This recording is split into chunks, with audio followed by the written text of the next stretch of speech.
Alabamians, go to 1819news.com. And while you're there, subscribe to the daily newsletter. Sundays are Lil Crumbs days at Riverwalk Stadium. Kids can celebrate with numerous giveaways throughout the season, including t-shirts, a home run chain, croc charms, hats, and more. And don't forget to bring your favorite furry friend for Bark in the Park on Sundays, presented by WAKA Action 8 News. Enjoy Lil Crumbs giveaways at Bark in the Park only on Sundays at Riverwalk Stadium. For tickets and information, visit biscuitsbaseball.com or call the box office 323-BALL. Progressive knows road trips without your pet can be tough.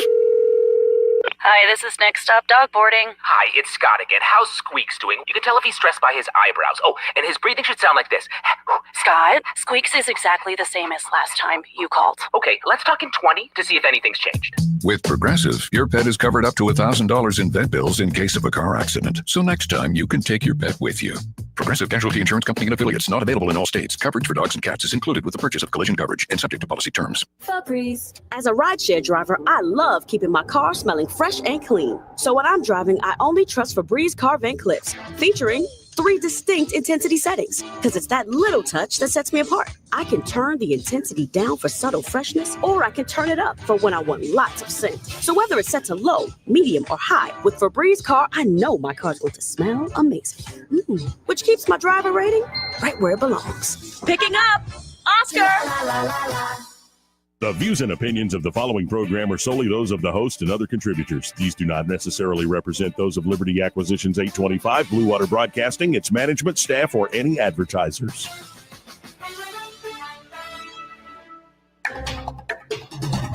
It's time for Montgomery's conversational radio show. It's News and Views on News Talk 93.1 FM. To join the conversation, call 272-9228.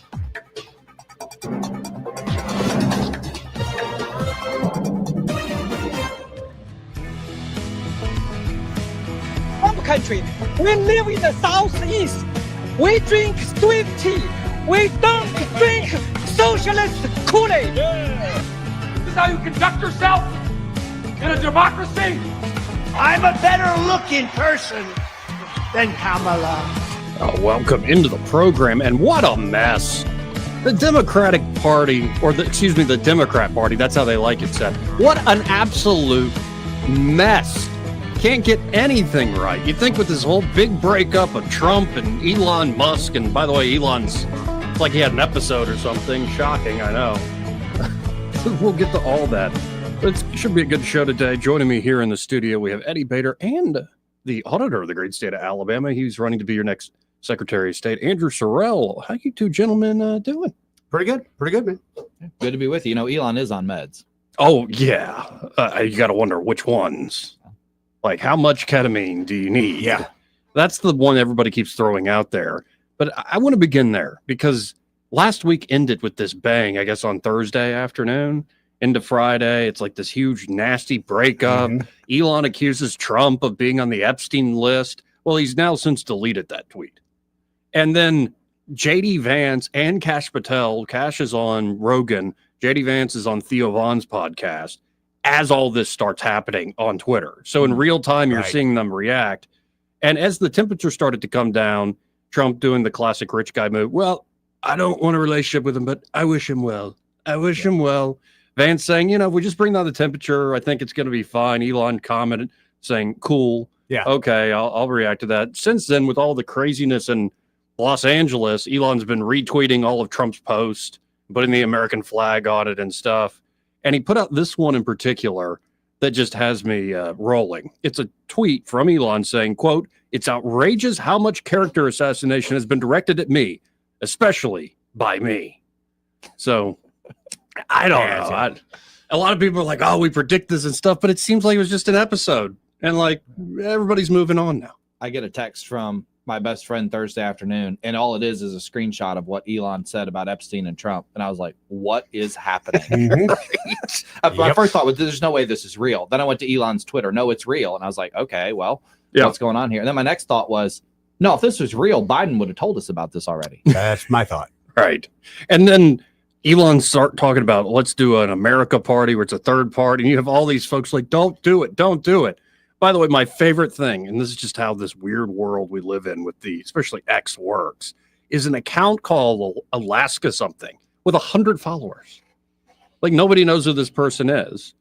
Just puts a comment on one of the back and forth saying, it really hurts this country. See you guys fighting. It hurts my heart and stuff. Elon responds to that and goes, you know what? You make a good point. I won't decommission the Dragon capsule. I know. That account that had 100 followers now is like 10 or 20,000. Right. It's like, thanks, guys. Thanks for all the love. I think I saved the country.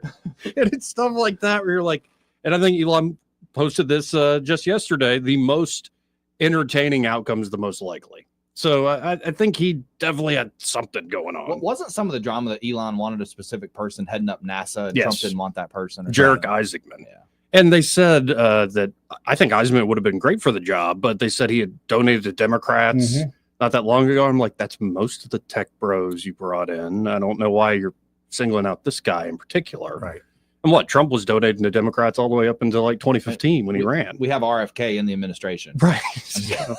Tulsi Gabbard as well. That's right. That ship sailed. Yeah, that just seems odd. So I don't know. It seems like they haven't like given each other a hug yet. Trump very clearly over the weekend saying my relationship's done. I don't want to talk about him. I got too much on my plate here. I have a feeling down the road, the getting back together, like the comeback of Elon Musk, like he's going to show up at some Trump event when not expected. It's going to be great entertainment. Like, I don't know whether we're supposed to like Elon or not like Elon, or I'm getting whiplash here. This reminds me of 1984 when it's like we're at war with Eurasia. Right. No, I'm sorry. We're at war with East Asia. No, sorry. Back to Eurasia. And I'm like, I'm just going to continue liking Elon. I love Elon. And just stick with that. Yeah. And what I also loved is watching this drama. Everybody was perfectly in character. JD Vance was really smooth. Kash Patel's reaction on Rogan's like, I'm not having this conversation with you. I'm out. This ain't my lane. Yep. Like I'm out. He backs up from the table. He's like, yeah, I'm not talking about this. Trump is just Trump, and Elon is perfectly in character of who he is. So look, I guarantee you the relationship will be repaired because Trump gave Elon the special pen. Did y'all see that ceremony? You know, thank you for your work, Elon. Oh, that's right. The closing ceremony. This is a very special pen. Now, I've given this to lots of other people. Here's the whole list of all the other people I've given this to. But this is a very special pen. Yeah, you're also getting a pen. I knew when he got the pen that they were going to be okay. Well, and then also I knew things were going to be okay when I saw this clip. I watched as things before they really calmed down. JD Vance is on Theo Von's show, and I'm watching this, and all of a sudden this moment occurs that has me rolling laughing like a madman sitting in my bedroom alone. But let's listen in to all this together. This is again the vice president on with Theo Von. Remember that song? I'm the one who wants to. I do remember that song. With you. That was like mid 90s, right? I don't know. It was good though. Trying to think of what. I'm trying to think of the band. I think it was kind of a one-hit wonder. Mr. Big. That was Mr. Big. Okay, that's kind of a one-hit wonder, right? Yeah, they were. Yeah, that's too bad. God, they were good, dude. That was a good song. Remember the first song you ever heard? I'm pretty sure the first song I ever heard was Layla by Eric Clapton, the original one, not the acoustic one. Dude, my buddy, I used to live with my buddy's dad, right? Because I had like erectile dysfunction, so I was pretty young. And then I was living with him because he was getting like an early script on ED pills or whatever, wiener pills. And so I stayed over there and I cop a little bit off of his. But anyway, he used to hook up with this lady and I was learning the guitar. He made me go play Layla? Tears in Heaven? Oh, man. That's a sad, that's about his son dying. And it was the only song I knew, and they like play it again. Oh, my God. See, this is one of those things where I hope to God you're joking. Because if you're living in Steve's house, how old were you at the time? Oh, I was probably 27. Okay, so you're 27 stealing ED pills, playing Tears in Heaven. That's a bad situation. You got to get out of that situation, man. I'm going to assume that you're joking because I don't want to have nightmares about this, later on. What do you mean? Okay. That's the healthcare system we have. The healthcare system. All right, so on the way over. It's great. I'm like, we're fine. We're fine. And it is refreshing to see a vice president of the United States just hanging out like a bro on one of these stupid shows. So good signs ahead. Now, of course, everybody's attention shifts from the whole Musk-Trump fallout to what's happening in Los Angeles. And where do you even begin on this? Well, I saw up here on the news that Trump said that Homan should arrest Newsom. Oh, yeah. He said if he breaks the law, yeah, he should. That's one of the angles of this. Yeah. Where nuts. Homan is asked by an MSNBC reporter, well, you're saying if people break the law and cross that line, does that include like Karen Bass, the mayor, and Gavin Newsom? He's like, yeah, they break the law. Yeah, but No, elected officials are exempt from following the laws. Right. You can hide a bunch of illegal aliens in your basement. That's fine. So far, it seems that way. So this started with ISIS conducting raids. I believe we have the clip. Homan said were not just like random raids going through the neighborhood. We particularly found a certain business that was wiring money to the cartels. Yep. So we were going to take out some really bad guys and also some infrastructure for the cartels here in the area. And that's when they're being blocked by people and protesters in the street. It very quickly turns violent. And it's like a flashback to 2020. Mostly peaceful protests. Yeah, all the media I say saw it's that. mostly peaceful. We're watching like 4 or 5 Waymo cars just burnt to hell. Yeah, how do you like that? You can just call a car and then set it on fire. I mean, that's It's crazy. essentially what they did. They called them four different ones and then set them on fire. Wow. I saw a video of a guy throwing rocks, and there was like 6 police cars going by, and he just chunked a big rock at every one of them as they went by. They never stopped. Nothing happened to the guy. Yeah, and there's footage from inside the ICE vehicles, like where you can hear it, and it's like, yeah, let's get the heck out of And here. I did see a reporter. I think she was an Israeli reporter. She got hit by a rubber bullet. Yep. Which I can only imagine. Paintballs, hurt. I can't imagine a rubber bullet. I don't want to feel that. I'll take their word for it that it hurts. And so this has only escalated. And of course, as soon as Trump's like, y'all need to get this under control, he does send in the National Guard without the governor's permission, which is like some big no-no or something. Oh, you're escalating. And so they're trying to treat this like, here's the tyrant, the authoritarian, Trump cracking down on, our peaceful society and whatnot. It's like, this is not peaceful, number one. Right. LAPD's got it under control. Actually, doesn't look like they have it under control. In fact, the police chief just said we don't have the manpower to deal with all of this. And what we're talking about is freeways blocked. You're talking about, yes, police and federal officers being attacked. What it appears is that the National Guard was just sent to protect federal buildings. That's it. Probably show of force too. Yeah. Oh, yeah. And when you see them lined up, oh, you're yeah. like, okay, That's intimidating in your city. My wife's brother is getting married in 3 weeks and moving to the LA area. Oh no. Yeah, I know. I hope he knows what he's getting into. Yeah. Dadgum. Yeah. That's I would not want to live there. It's like here in Montgomery. It's like, does the state need to step in and do some policing if Montgomery City isn't going to? I live here. I drive Atlanta Highway every day to and from the Capitol. Atlanta Highway is the one that the poor lady got shot in her car. Yeah. Just some innocent bystanders got shot in her car. Amy, Yeah. Yeah, and it's stuff like you see here, and you've seen big names. For instance, like, of course, Rogan gets out of there, moves to Austin. Yeah. But, Tony Hinchcliffe does Kill Tony there in the Austin area. And he described, like, seeing during the Summer of Love, where it's during COVID, then all of a sudden the Black Lives Matter protests / riots end up, and Tony Hinchcliffe sitting in Austin realized, oh, that's my old neighborhood. Everything is on fire. Everything. And so you're seeing a lot of folks who live great, wealthy lives, made names for themselves out in that entertainment capital, realize this is getting like it's on a knife's edge of the anarchy out there. Oh, yeah. And more and more are moving. Anarchy in the worst way. More and more are moving out. There's a few that are staying. It's funny because they're kind of making a stand like, hey, we're doing something great. Like you say, their world is burning down around them. Well, and then you see elected officials out there like Maxine Waters. Oh, man. Do this. Listen to this. What are you going to do? You going to shoot some kid? Now, if you're just listening out there in Radioland, we're looking at the images showing a bunch of National Guardsmen. Just not doing much anything, standing there, guarding a federal building. Right. Like they're not, pointing their guns at anybody. They have their vehicles out there. They're just protecting a particular area. And that voice you hear is Congresswoman Maxine Waters. You going to shoot an elected official? If you shoot me, you better shoot straight. Wow. I don't know why you're in my city. You did the governor was not contacted. This is Trump and his outrageous attempt to not only target our sanctuary city, but to frighten us and intimidate us. This is wrong, and I hope that none of you will use those guns to shoot anybody. I don't think the guns are for their protection. I don't think they're Pretty there to much. shoot people. No, Pretty much I don't think there, that's yeah. the idea. But it's like they're always reliving the 1960s, aren't they? And it's like it's not, guys. It's not the 1960s. Right, but I'm glad Trump stepped in when he did. I'd rather him have stepped in a couple days ago rather than wait till Tuesday, Wednesday when all of it's on fire. Yeah. Well, and that's what would have happened. It would have just kept going and going. And you even said the chief said, "Hey, it's out of control here already." Yeah, and he made that mistake in 2020. Yes. I mean, think of Minneapolis. Yeah.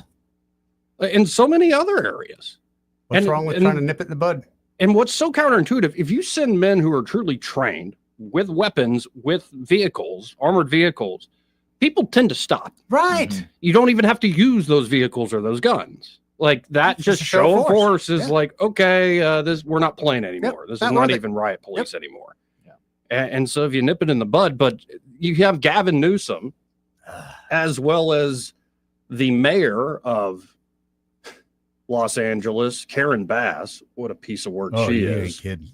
She blamed it on the immigration enforcement operations. Yep. See, this is if you try to enforce the law, immigration laws, riots like this might happen. Is she the one that was like in Africa when the city was burning? Yes, that was her. Same. Okay. Yes. Yeah. And it's like, how do these people? She's 0 for 2. Yes. Yeah. It's absolutely miserable. Here is Tom Homan. He did the rounds this morning on Fox News. And he's going to respond to Newsom essentially saying, yeah, go ahead and arrest me, bro. Just how, like, what is this weird fetish? Like, Maxine Moore's like, shoot me. You're going to shoot an elected official?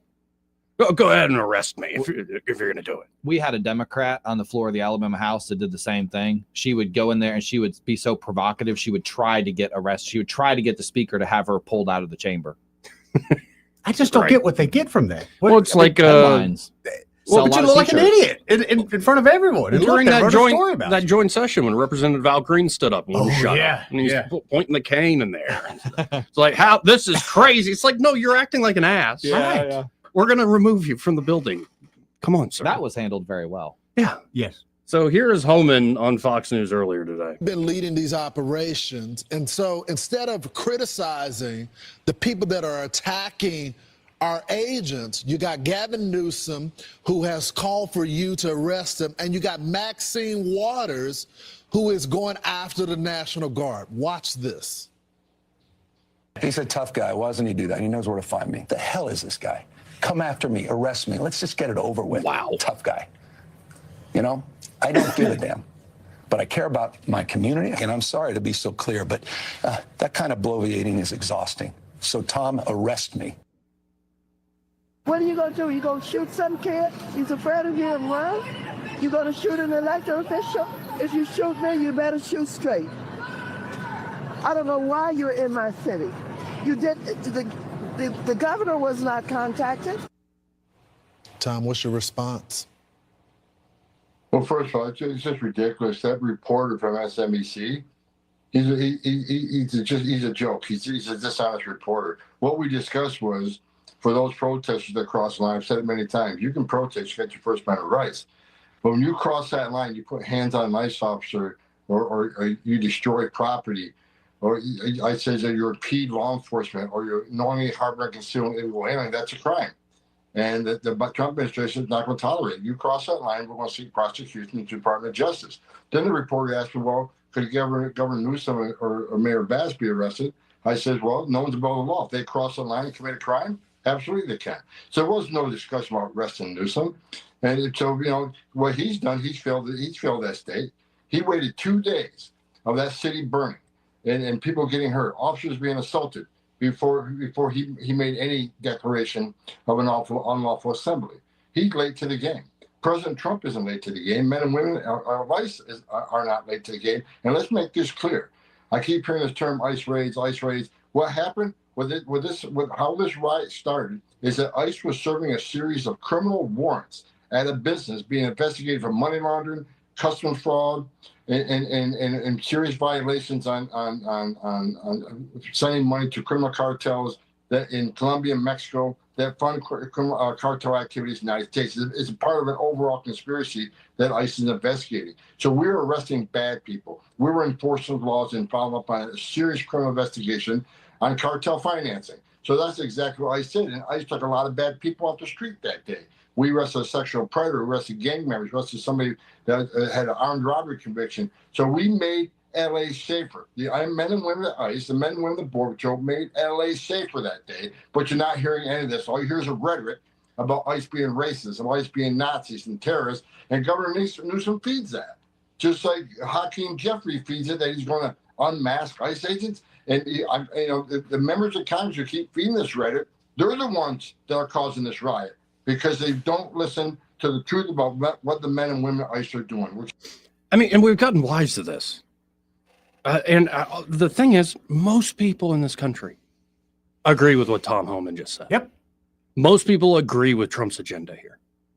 Maxine Waters has no idea why the National Guard's in her city. Did you hear her say that? Yeah. I don't know why you're here. You don't have any clue. You know, nothing on fire, no riots, you have no idea. Can't figure it out. Well, and then you see the images too. Somebody's going to win a Pulitzer for one of these photos where it's like all these guys masked up with cars on fire, waving the Mexican flag. Yeah. Oh my goodness.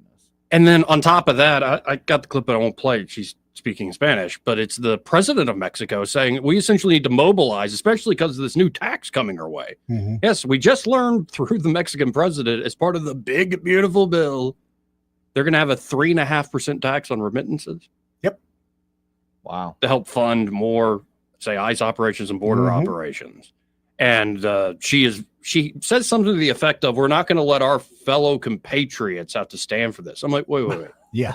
So like these that? folks just get to be thrown into America, send a bunch of money back. They're not American. They're your compatriots. Yep. Yeah. And we're not going to stand for it. You know what this all reminds me of is give us Barabbas. You remember when Pilate was saying to the crowd, do you want Jesus or do you want Barabbas? And they said, give us Barabbas. That's what Maxine Waters and that's what the mayor and that's what Gavin Newsom are saying is essentially, no, we don't want the National Guard peacekeepers. We would rather have our city on fire. We'd rather have the illegals here, even if they are rapists, drug dealers, cartel members, whatever. Give us Barabbas. Well said. Very well said. In fact, you led me to something I wrote over the weekend. If I could share a story real quick. Great. It's called Two Politicians at the Sermon on the Mount. And of course, the beginning of Matthew 5 is when Jesus saw the crowds, he went up to the mountain and sat down. His disciples came to him and he began to teach them. Now, my words. Upon seeing the crowds, two Roman travelers followed eagerly, eventually finding themselves drawn away from the main road to a mountain, though it looked much more like a high hill than a mountain to the well-traveled pair. Though the two had witnessed many weird and wondrous things in their travels across the empire, from Athens to Ephesus to Egypt, they had yet to find anything quite as puzzling as the buzzing of those crowds in Galilee. The crowds had reportedly come from across the region to follow a strange miracle worker and religious teacher who was swiftly gaining notoriety. The two followed the crowds out of a sense of curiosity that bordered on cynical mockery of the locals' odd customs and religious superstitions. They were the sons of Roman senators, politicians and rhetoricians in waiting, and they greatly prided themselves on their linguistic prowess, duplicitous wit, and abject ability to script cunning schemes for any scene. The two could seemingly converse in any tongue found across the empire, including the words as heard in that backwater of Galilee, though this almost inhuman mastery of language had left their tongues forked. The two crouched eagerly within earshot of the strange man who was now seated atop the hill surrounded by the crowds. They had heard all sorts of things about this man, that he had healed the sick of sundry diseases and even driven out demons, that his preachings and teachings had captured the people's spirit while leaving the local authorities unsettled in their positions of power. But they had never heard him speak themselves. They wished to know if his wit was as sharp, his tongue as forked as theirs. Let us listen to him, as we might listen to one of our own ilk, as a competitor to our power, said one to the other. Yes, said the other. And let's see how swift we can twist his words to our ends. The man atop the mountain began to speak, starting each phrase with, blessed are.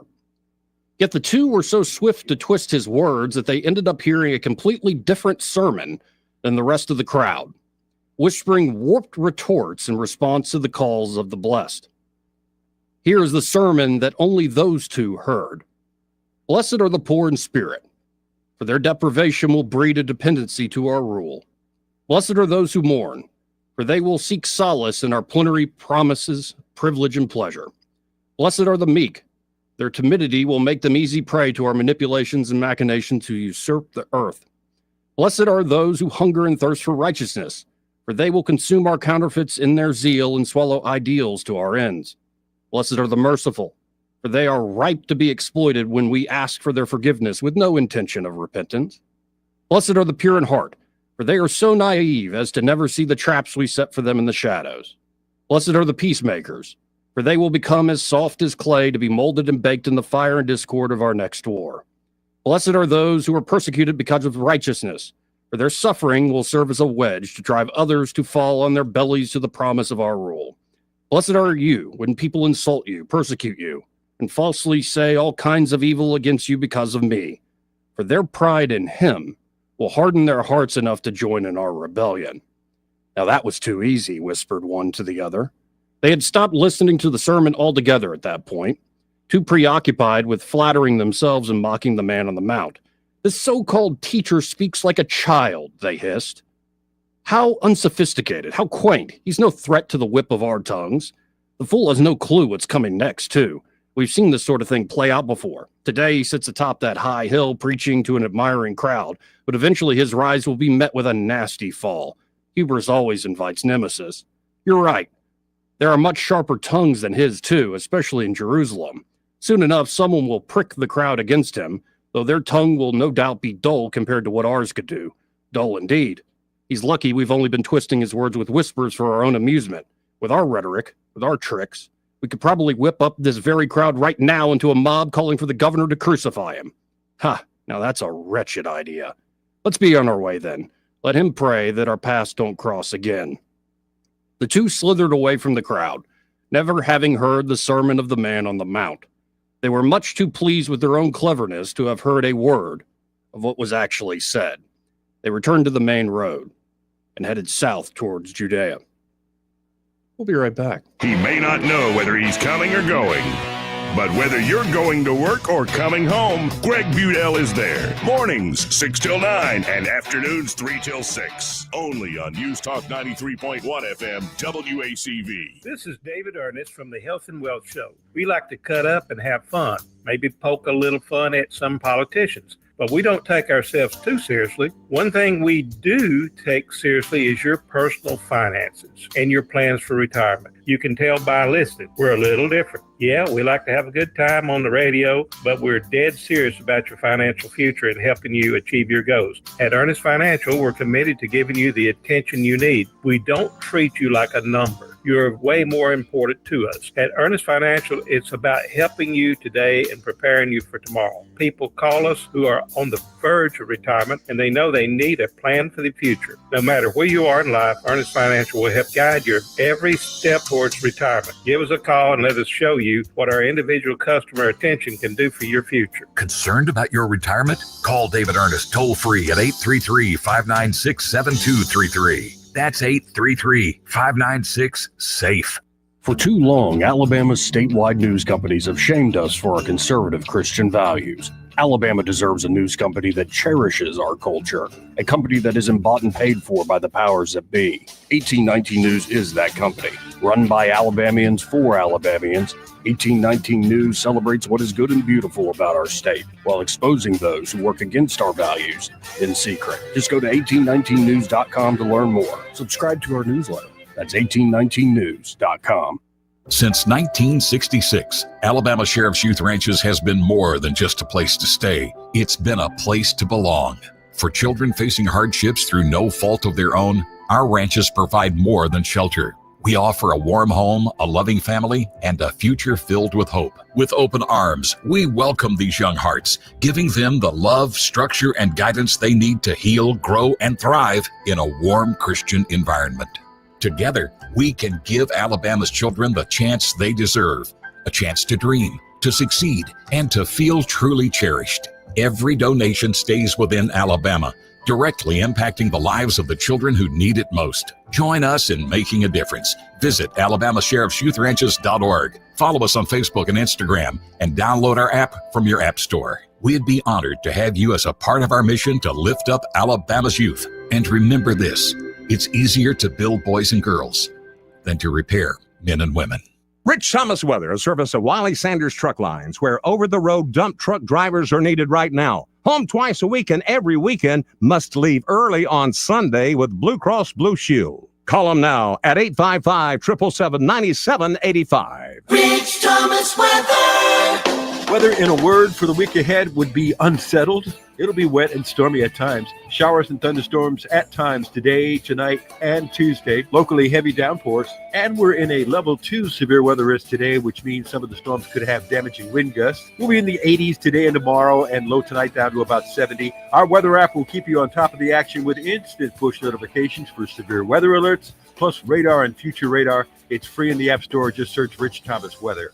From the Blue Water Weather Center, this is Rich Thomas. Hey, this is Jody Pangle with Peaches and Clean. Have you gone with luxury vinyl tile and luxury vinyl planking in your home? Peaches and Clean cleans luxury vinyl tile and planking. Give us a call. We'd love to come look at it and get you an estimate or quote for your cleaning. Check us out at peachesandclean.com. The River Region's News Talk Station. News Talk 93.1. WACV. News Talk 93.1.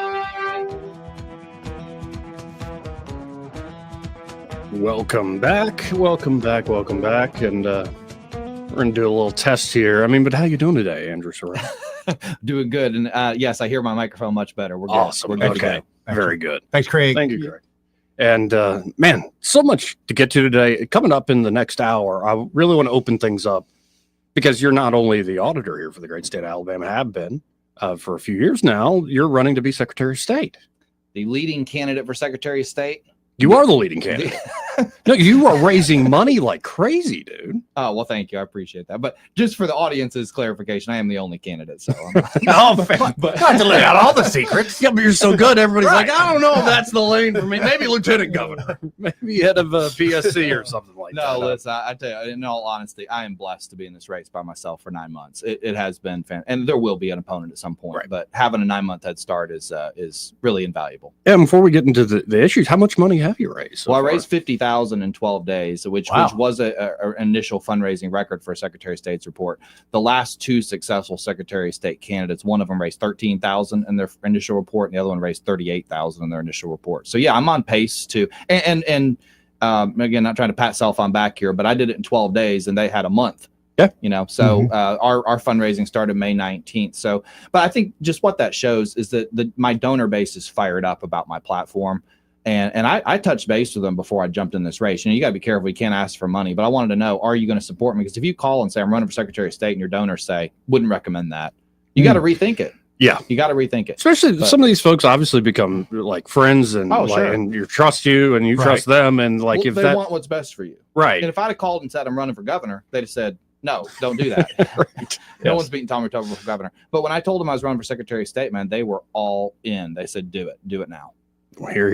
Next hour, I really want to get into all the details of the platform that has so many folks excited and just kind of the vision for running that office. Because I know that is a big job. It's more, elections are key. We're definitely going to talk about election integrity. But there's a lot to that job that I think people aren't aware of. Well, elections are one duty of 1,000 that are assigned to the Alabama Secretary of State under state law. Here. Well, hat tip. I'm not wearing one, but hat tip to you for going for it. It's like every time in state government, the legislature doesn't know where to put something. Just let the Secretary of State do that. Yeah, they'll handle it. They'll handle it. They'll figure it out. Let's go to east of the Rockies. Hey, East, how you doing? I'm doing okay. Hey, Andrew, I want you to know I'm strongly considering supporting you, man. I need somebody to watch over voting in Alabama especially. Man, make sure you listen next hour. You're going to love my platform. Good deal. I'm going to dig it. Hey, look, I know that's important, but the real pressing issue right now is not Donald and Elon. It's not the Mexican border. It's the TS beat up Craig Monger in the parking lot Friday. and that's the reason why he's in the hospital. I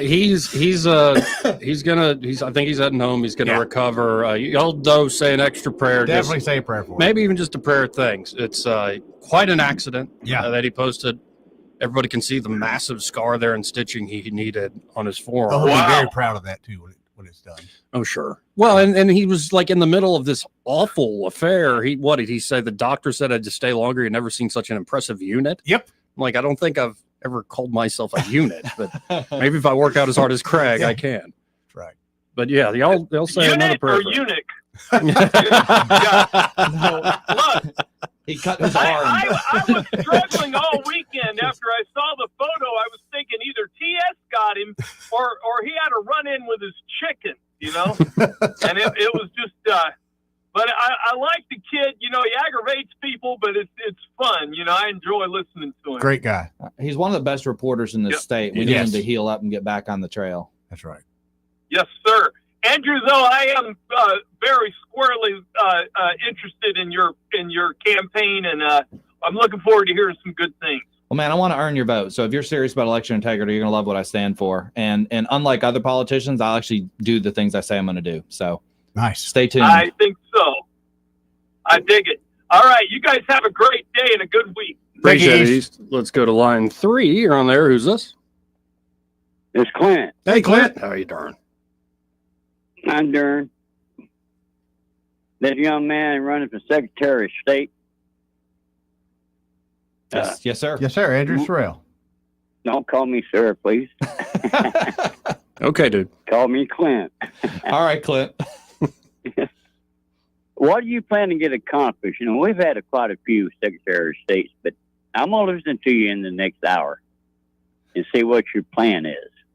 I appreciate you taking the time to do that. And I don't know that it'll take the whole hour to explain it. Well, and you can answer his question here right now if you like. Yeah, I'll give you the quick overview. What is your number one plan to do? The absolute first thing, the most important thing we need to do to fix Alabama elections, it's not been done yet, is we need to audit our elections. Yes. We're one of just 5 states in America that doesn't have an election audit, and I agree. That's just a tragedy. So we're going to have a strong election audit bill too. I supported the audit bill this year. Representative Debbie Wood, of course, she just resigned from the legislature, so now we're going to be in search of a bill sponsor. But that bill, it only hand counted 30 ballots per county. That is not nearly strong enough. When I talk to Secretary of State, it's not. Other states, they're hand counting 5% of the ballot, a serious meaty audit. That's what we need. And just a quick preview, when we did a one-time election audit in 2022, I remember voting for the bill. Representative David Standridge carried the bill. One-time election audit, 3 counties. The counties had to volunteer for it. And I was like, well, first of all, if you're cheating, you're not volunteering. Right. Okay. But Dallas, Marshall, and Houston counties were the 3 that volunteered. And the hand count matched the tabulator result in Houston and Marshall counties. In Dallas County, it did not. And I've spoken to the probate judge and I asked him what happened. He said, Andrew, we hand counted those ballots 3 or 4 times. He said, our hand count is correct. The tabulator was wrong. That's a problem to me. Now, I'm not saying that the tabulators in Alabama are all screwed up. But what I am saying is when you do a small audit and you find a problem, you don't stop there. Right. You do a bigger one. And that's what I'm going to support. That's my number one platform plank. Yeah. Well, sir, I am a vote. And I listen to candidates. Hey, as a guy who's won 2 close elections, I appreciate every single vote. So I look forward to earning yours. Yeah. May I ask you 2 more questions? Go for it, Clint. How old are you? 39. 39. Good for you. Are you a Trump supporter? I am. You don't have to answer that. I don't mind answering that. I am a Trump supporter. I don't love every single thing Trump does, but yes, I voted for Donald Trump and have 3 times now. Well, and Clint, you remember that big rally, I think in 22 over in Coleman? August of 21. Yeah, Andrew spoke there at Trump's rally. Most nervous I've ever been. There's 50,000 people there. No, I was in Texas then. Oh, listen, I went out and I was super nervous. Like my legs were literally shaking backstage. I mean, I bet. I can't imagine that. I never spoken to more than 500 people. And now there's 50,000. I remember Garland Gudger, who's now the Senate Pro Tem. He was backstage with me. Garland was nervous. And we actually prayed together before I went out. So early in my speech, I come out and I say something to the effect of, if only legal votes had counted in 2020, Donald Trump would still be president. And the crowd went nuts. And after that, I thought, man, this is easy. I wasn't nervous. Then I was just like throwing red meat. At that point, I was just having fun. So, yeah, I do think the election was stolen in 2020. I do support Donald Trump. And so do I. All right, guys. Thank you for taking my call. I'm going to be paying attention to you, sir. Good questions, Clint. Thank you. Thank you, Clint. Good to have him back from Texas. He escaped from Alabama for a little while, but we had to drag him back here. And good guy. Been calling for years now. And, you know, sometimes you get to meet some of these listeners, Andrew, and I don't know what your impression of Clint, what he looks like just from his voice is, but I've met him. You've met him, right, Eddie? He's skinny as a rail. Yeah. Last time I saw him, he had long hair, like longer than my hair. Yep. And he always wears like a big old hat, and like he's one of these old school guys. Himself, He's got stories from serving, like in Desert Storm, and just serving all over the world. Like just good fella. You know what I love is when voters ask me a question and then they expect me not to answer it. They do that to me all the time. I'm like, y'all are so used to talking to politicians. We're used to politicians going, "Hey, great! Did you notice it's raining outside today?" And just not answer the question. It's like, I don't know if you could call that rain. It's more of like, and they kind of hedge a little bit. I know it's yeah. I try not to do. Don't get me started. I have to modulate it sometimes because I've learned too. Like I more try not to hate the person, even if I think what they're up to, like the games they're playing. Like I'm not naming names just yet, but like I'll name one name, like Lindsey Graham on the national stage. Like Lindsey is so duplicitous. Like he knows where the wind's blowing. Yep. And, you see him just do these theatrics, and it works for him. He keeps getting reelected, all this stuff. But there's a part of me that's like, well, I don't want to hate. I don't know who that guy is. You know the character. I don't want to hate Lindsey. I just know the role he's playing on the national stage. Well, you get asked questions a lot of times. Do you like such and such a politician? And that is a tough one for other politicians to answer because, well, on a personal level, I really like the guy, or maybe I'm currently trying to kill his bill in the legislature or whatever. But, you work with colleagues and stuff, so you're not going to go on the air and throw them under the bus. Right. But by the same token, if it's a question about a policy issue, like, do you like this policy issue, especially if it's about voting, I probably ought to have a position on that if I'm running for Secretary of State. Right. If it's germane to the job you're doing, you should be able to answer a question about it. Yeah, correct. Yeah. And I think there are a lot of folks, maybe if they're just getting into politics, like, I'll just say the right lines, like, go Trump. And like, no, you have to have some meat on that bone. Like the voters are paying attention to that. I'll tell you the biggest thing I'm a fan of recently is Donald Trump's executive order on elections. That's excellent. I read that a couple of them came out in March, and of course, a lot of it's being challenged in court and everything. Of course. But you should have to be a citizen to vote. Do you know that, Joey? Oh yeah, Isn't that crazy. Yeah. Well, and I've talked to the current Secretary of State, Wes Allen, about this, and I remember him doing a little trip up to being interviewed by Senator Britt at a hearing. Yeah. And like, there's no mechanism. Nope. Like it's illegal. Like you can't. But there's no mechanism Shame right on now you. to really go about it. Alabama, I know you want to talk about those next segment. Oh, we'll get into more detail in this. So Alabama state law, the Beeson-Hammond Act of 2011, requires proof of citizenship to register to vote in Alabama. The Alabama Administrative Code, Section 820, the Administrative Code for the Secretary of State's office. Yes, I've read it. It's 600 pages long, the election handbook and the Administrative Code. I've read this stuff. The Administrative Code requires proof of citizenship, and it lists the documents you can use to prove your citizenship. The problem is the 1993 Federal Voting Registration Act, more commonly known as Motor Voter. That is what is prohibiting the state of Alabama from verifying citizenship. According to the MVRA, if you check the box on the voter registration form, I am a citizen, we have to believe you. And that is the problem. And Merrill took this to federal court in 2015. And was unsuccessful. I think some DC Circuit Court overruled us. This has been tried by other states. Arizona took this to court and has lost. Now, I'm not saying the fight's done. I mean, this is wrong. Alabama ought to control our elections. Yeah. I think, the federal government can pass laws that regulate federal elections. For instance, the Constitution tells us when the presidential election is going to be. First Tuesday after the first Monday in November every 4 years, things like that. So the federal government should have some input into federal elections, but the federal government telling us how we run, especially our state elections, we're not supposed to verify citizenship. You want to vote for mayor of Muscle Shoals? I got a real problem with that. Right. Yeah. Yeah. And maybe it requires a legislative fix. And honestly, even with the 60 vote threshold in the Senate, that might be worth a fight. Why not put the Democrats on the record? Why not? Or it might be worth a trip to the Supreme Court. It's like we lost on Roe v. Wade for 60 years. That didn't mean that we were wrong. Right. That just meant we needed the right court who actually agreed with us. And maybe this court would agree that, hey, even that provision of the Federal Voting Rights Act in 1993 needs to be overturned. Yes, states should be able to verify citizenship to vote. Well, and it seems like ever since the 60s and the Voting Rights Act, the emphasis from the feds especially has been on openness and access of voting. Yeah. And that's fine. That's a corrective for a certain era. And I get it. Right. But we're now 60 years in the future, and we can't just continue to harp on so-called access and openness when you don't have these built-in mechanisms to look at integrity. And on 2020, I sit in the camp of, if you put a gun to my head, yeah, I think there's a lot of fishy stuff. I think it's stolen, especially like where'd all the voters go in like 24? Yep. Well, that is pretty suspicious, but you also had like 52 FBI agents, like intelligence agents, saying the Hunter Biden laptop was a hoax when it clearly wasn't. That impacted the election. You had Pennsylvania allowing absentee votes to come in up to 10 days after the election. That's illegal, other than the federal UACAVA that oversees the military voting. Again, federal law allows them to be postmarked by election day, and they have up to 7 days after that to be received, and their vote will still count. But for just regular absentees, that violated Pennsylvania's laws and the Constitution. You have 40,000 illegals registered to vote in Arizona. You know, we lost Arizona by 11,000 votes. Now, how do you think those illegals voted? I mean, we don't know, but how do you think they voted for Trump? Well, obviously, they voted for Biden. Right. That had to be the 11,000 vote difference. So was the election stolen? Well, of course it was. And there's some pretty quick and easy things you can point to.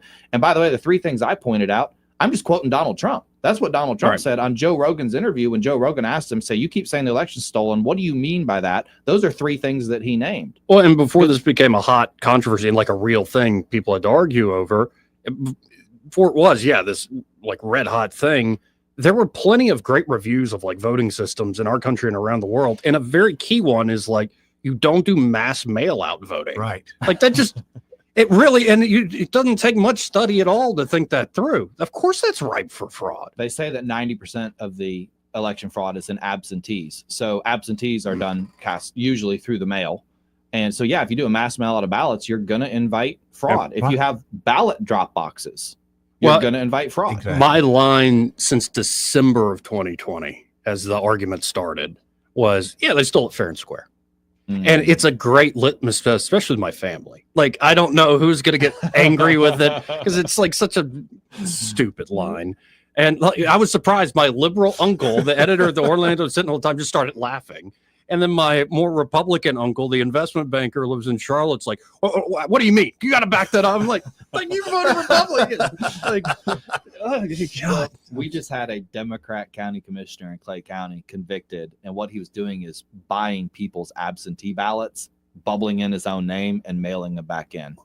Honestly, that was ripe for fraud. Why? Not to be funny, but why would you do it?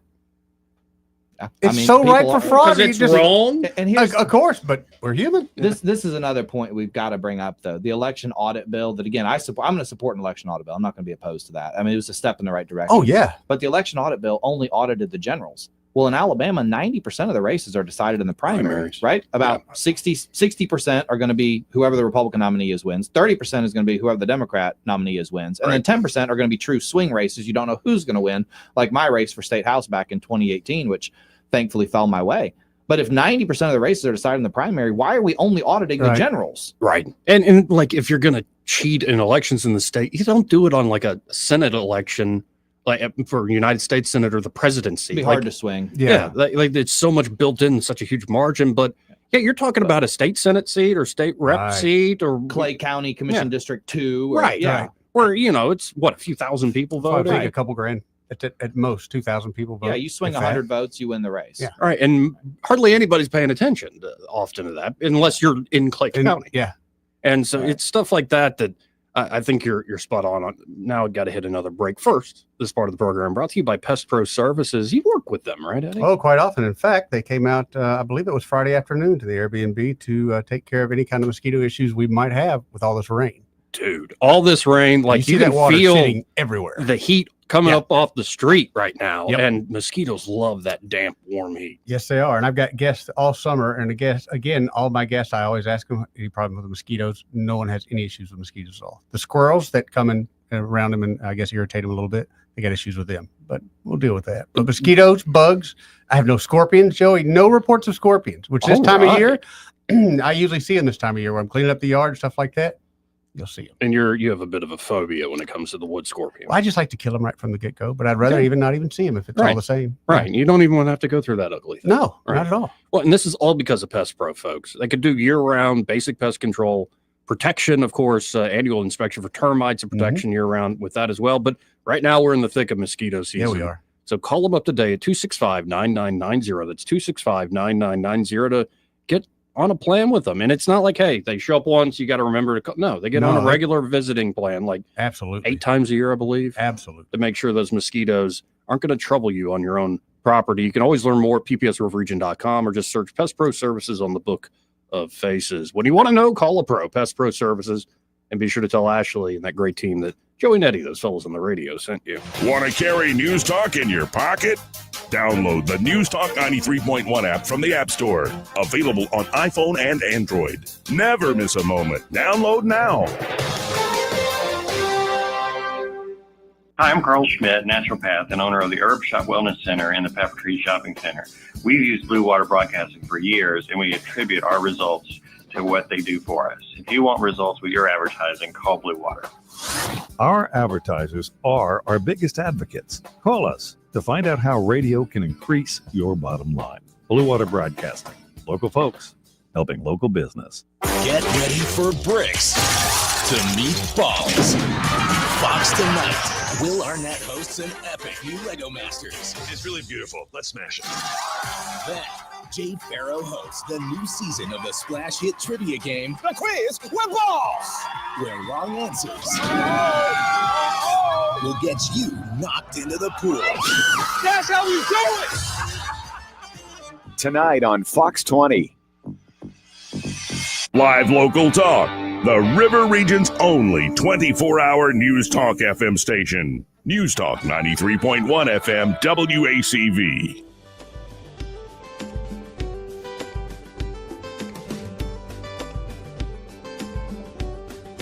Joey Clark. Welcome back. Let's go right to the phones and talk to Austin Barenko with Invista Advisors. Hey, Austin, how you doing? Having a great Monday, Joe. How are y'all? Oh, we're flying through this this Monday here. Man, like it seems like all the drama of Elon and Trump and now all the rioting in Los Angeles, people seem to have taken their eye off the ball of the when it comes to the economy.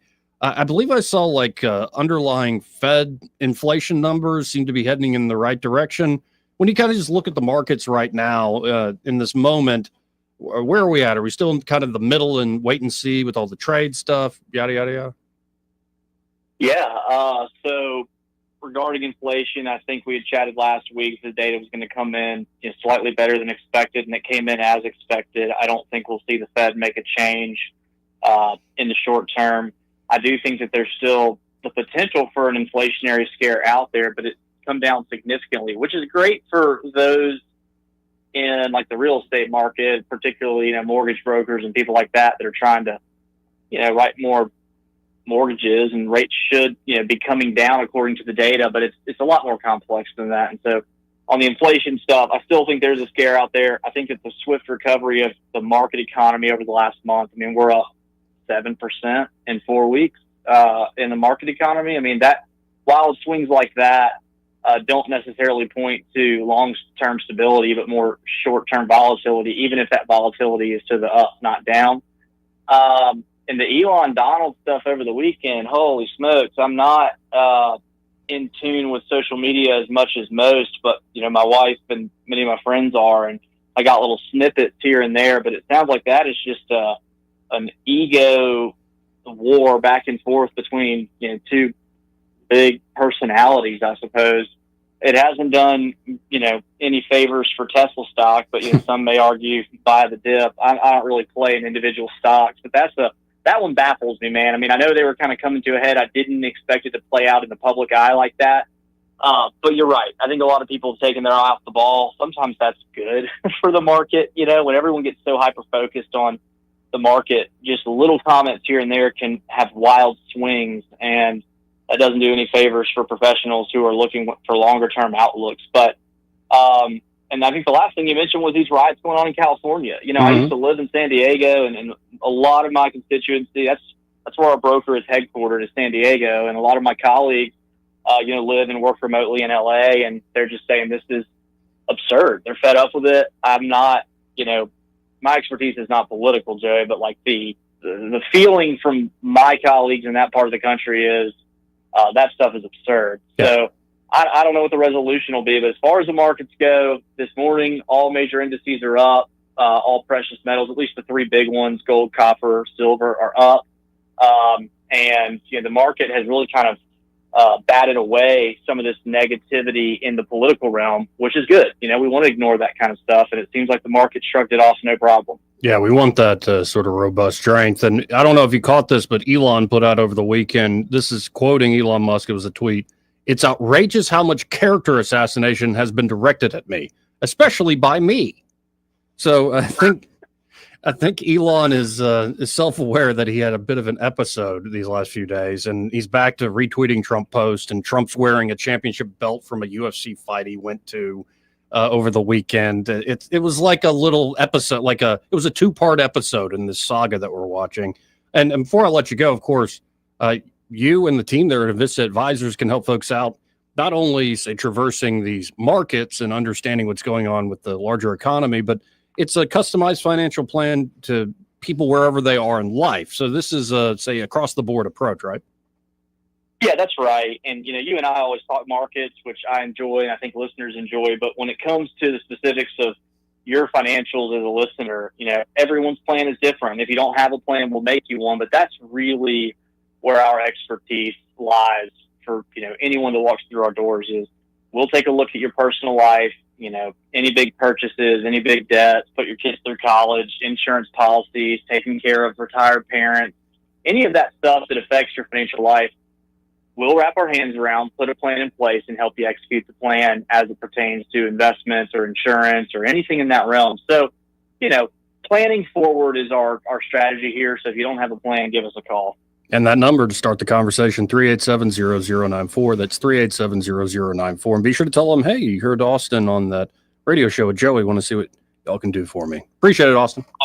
Thanks, Jerry. Have a good day. You too. Again, that's Austin Branco with Invista Advisors. The opinions voiced in this material are for general information only and are not intended to provide specific advice or recommendations for any individual. All performance referenced is historical and is no guarantee of future results. All indices are unmanaged and may not be invested into directly. The opinions expressed in this material do not necessarily reflect the views of LPL Financial. Securities offered through LPL Financial, member FINRA SIPC. Investment advice is offered through Invista Advisors, registered investment advisor and separate entity from LPL Financial. Broadcasting from the Riverside Chevrolet Master Control Center, this is WACV Cusada, News Talk 93.1 FM. When it's Chevy, it's Riverside. With SRN News, I'm John Scott. In Los Angeles, ICE said it arrested 118 people who it claims are in the U.S. illegally, including 5 alleged gang members and others with criminal histories. The activity from ICE sparked protest in the city. The National Guard was called in. Convicted killer and recaptured prison escapee Grant Hardin, known as the Devil in the Ozarks, has been transferred to the Varner Supermax prison southeast of Little Rock. After a nearly 2-week-long search in the rugged mountains of northern Arkansas, authorities recaptured Hardin on Friday, only a 1.5 miles northwest of the prison from which he had escaped. On Wall Street, stocks are higher. The Dow is up 99 points now, and the NASDAQ Composite adding 71 points. This is SRN News. Charlie Kirk here. I've been thinking, why does it feel like losing weight is harder than ever before? Mixed messages, fad diets, and quick fix solutions. Many people are left stuck and exhausted trying to fight a battle they can't seem to win. If you feel this way, you're not alone. I used to feel that way too. But let me tell you, it's not your fault. Your body is working against you, and delaying action only makes it harder. I took a step 2 years ago and called PhD Weight Loss and Nutrition and lost 40 pounds. I feel great and have kept it off. If you're ready to make a change for life, call 855-696-2020. That is 855-696-2020 to schedule your weight loss consultation. The first 11 callers who mention healthy will get 2 free weeks added to their weight loss package. Call 855-696-2020 and mention the word healthy. Visit them at myphdweightloss.com. That is myphdweightloss.com. It works, everybody. Check it out at myphdweightloss. Rich Thomas Weather is brought to you by MPM Feed and Seed. Man's best friend deserves nothing but the best, and that's what you'll find at MPM Feed and Seed in Prattville. They carry only the highest quality dog food brands for your best friend. MPM in Prattville, 1313 Highway 31 North. Open 8 to 5:30 on weekdays and Saturdays 8 to 2. Call Clint Smith at 334-361-8818. Rich Thomas Weather. Weather, in a word, for the week ahead would be unsettled. It'll be wet and stormy at times. Showers and thunderstorms at times today, tonight, and Tuesday. Locally heavy downpours. And we're in a level 2 severe weather risk today, which means some of the storms could have damaging wind gusts. We'll be in the 80s today and tomorrow, and low tonight down to about 70. Our weather app will keep you on top of the action with instant push notifications for severe weather alerts, plus radar and future radar. It's free in the App Store. Just search Rich Thomas Weather.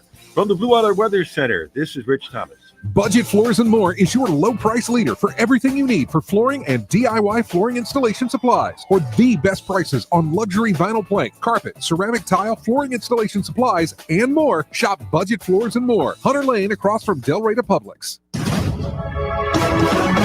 From the Blue Water Broadcasting News Center, these are today's top stories.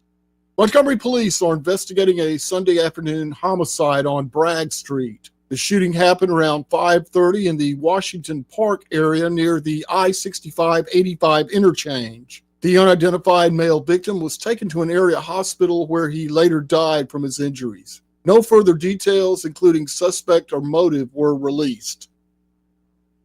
Governor Kay Ivey has chosen State Representative Cynthia Lee Almond as the next president of the Public Service Commission. Almond will take over for Twinkle Kavanaugh, who stepped down to take on a role with the Trump administration.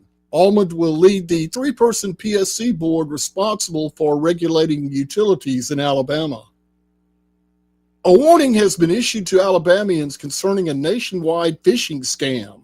The scam targets victims with text messages falsely claiming to be from the Alabama Department of Vehicles, demanding payments for non-existent traffic tickets. Any text message of this sort should be deleted immediately. From the Blue Water Broadcasting News Center, I'm Sky Mosley. This hour of news and views is brought to you by our good friends at Alabama Home Mortgage. Alabama Home Mortgage, 567-4223. Visit them on the web at myalabamahomemortgage.com. NMLS number 1586368. An equal housing lender. It's only one day only. PSC Equipment in Raymer is having their biggest clearance sale ever. They must make space for incoming new arrivals. Saturday, June 14th, no reasonable offer will be refused on all in-stock inventory. Cattle, horse, livestock, and equipment trailers by Good Guys, Viper, Duralite, and even a Rising enclosed trailers. Used tractors, new Solus tractors, industrial, commercial, and farming equipment, skid steers, excavators, side-by-sides, and yes, we have on-site financing available. Plus, we not only sell, we buy and trade too. Be at PSC Equipment Saturday, June 14th for prizes including $500 cash, $500 store credit, even a family vacation, and they'll even feed you from the Choo Choo Food Trailer. One day and one day only. PSC Equipment's biggest clearance sale ever. Saturday, June 14th from 7:30 until the last customer is served. PSC Equipment, Troy Highway in Raymer, near Sykes & Kahn. The views and opinions of the following program are solely those of the host and other contributors. These do not necessarily represent those of Liberty Acquisitions 825, Blue Water Broadcasting, its management, staff, or any advertisers.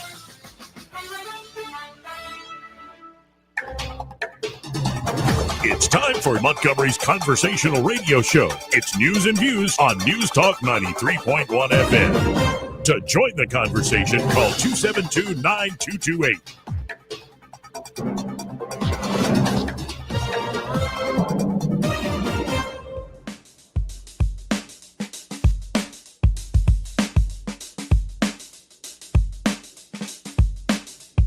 Joey Clark. Welcome back. Well, it seems the skies have cleared for now on this Monday. Planning out your weekend this weekend's like you got to be looking at the weather radar. Of course, I'm using the Rich Thomas weather app like crazy. In studio with me, of course, Eddie is here. How you doing today? Pretty good. How you doing, brother? I like that shirt. Well, Different variety of pool liner. Yeah, this is the faded pool liner. Yeah, that's the above ground faded pool liner. It's classy. Yeah, I know so. And we have the state auditor here for the great state of Alabama, Andrew Sorrell. He is the leading candidate to be your next right. Secretary of State here in Alabama. And let's get into this. We did a little preview last hour, but it's not just people like you and thought you've done a good job as a legislator and as auditor. Like, you have a plan, you have a vision. Here's what this office is. Here's where I want to take it. Well, I hope that the reason I'm currently unopposed for Secretary of State is because everybody likes and agrees with my platform. There you go. That would literally be a fantastic reason. And of course, I do expect opposition at some point. And I'm dressed very differently than Eddie today. Yeah, I know you set your game up a little bit. It's like different I feel phases. a little bit underdressed Uber over here. casual, slightly casual, like I dress think of the night. I wear a suit like 6 days a week, so I'm just totally used to this. I forget what it wears like, what it feels like to wear normal clothes sometimes. But every time Very I'm casual. home on the weekend, I make sure I do it. But anyway, I think I've developed a really good campaign platform. And I'll tell you this, Joey, I didn't have consultants write my platform. Oh, nice. Yeah, I actually wrote my platform myself.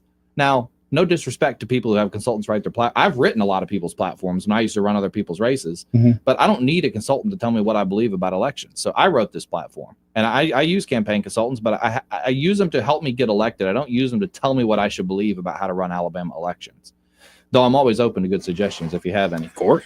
But I've put together a plan, and PLAN is an acronym, so it's easy to remember. And I'll walk you through the plan, and feel free to interrupt and comment anytime, both of you, because this can take a while. But there's a lot to talk about with Alabama elections. The P in the plan stands for partnering with more states and expanding the Alabama voter integrity database. So let's have a little bit of a history lesson. So John Merrill in 2015 realized we don't share voter data with any other state. We're not running any duplicate checks. We're not running comparison. We're not checking to see if people are voting in 2 states. The only way you can do that, how do you know if a voter's registered in Tennessee and Alabama if you don't share your data with them? Right. You have no idea. So Merrill went out and he joined what's called the Electronic Records Information Center, ERIC.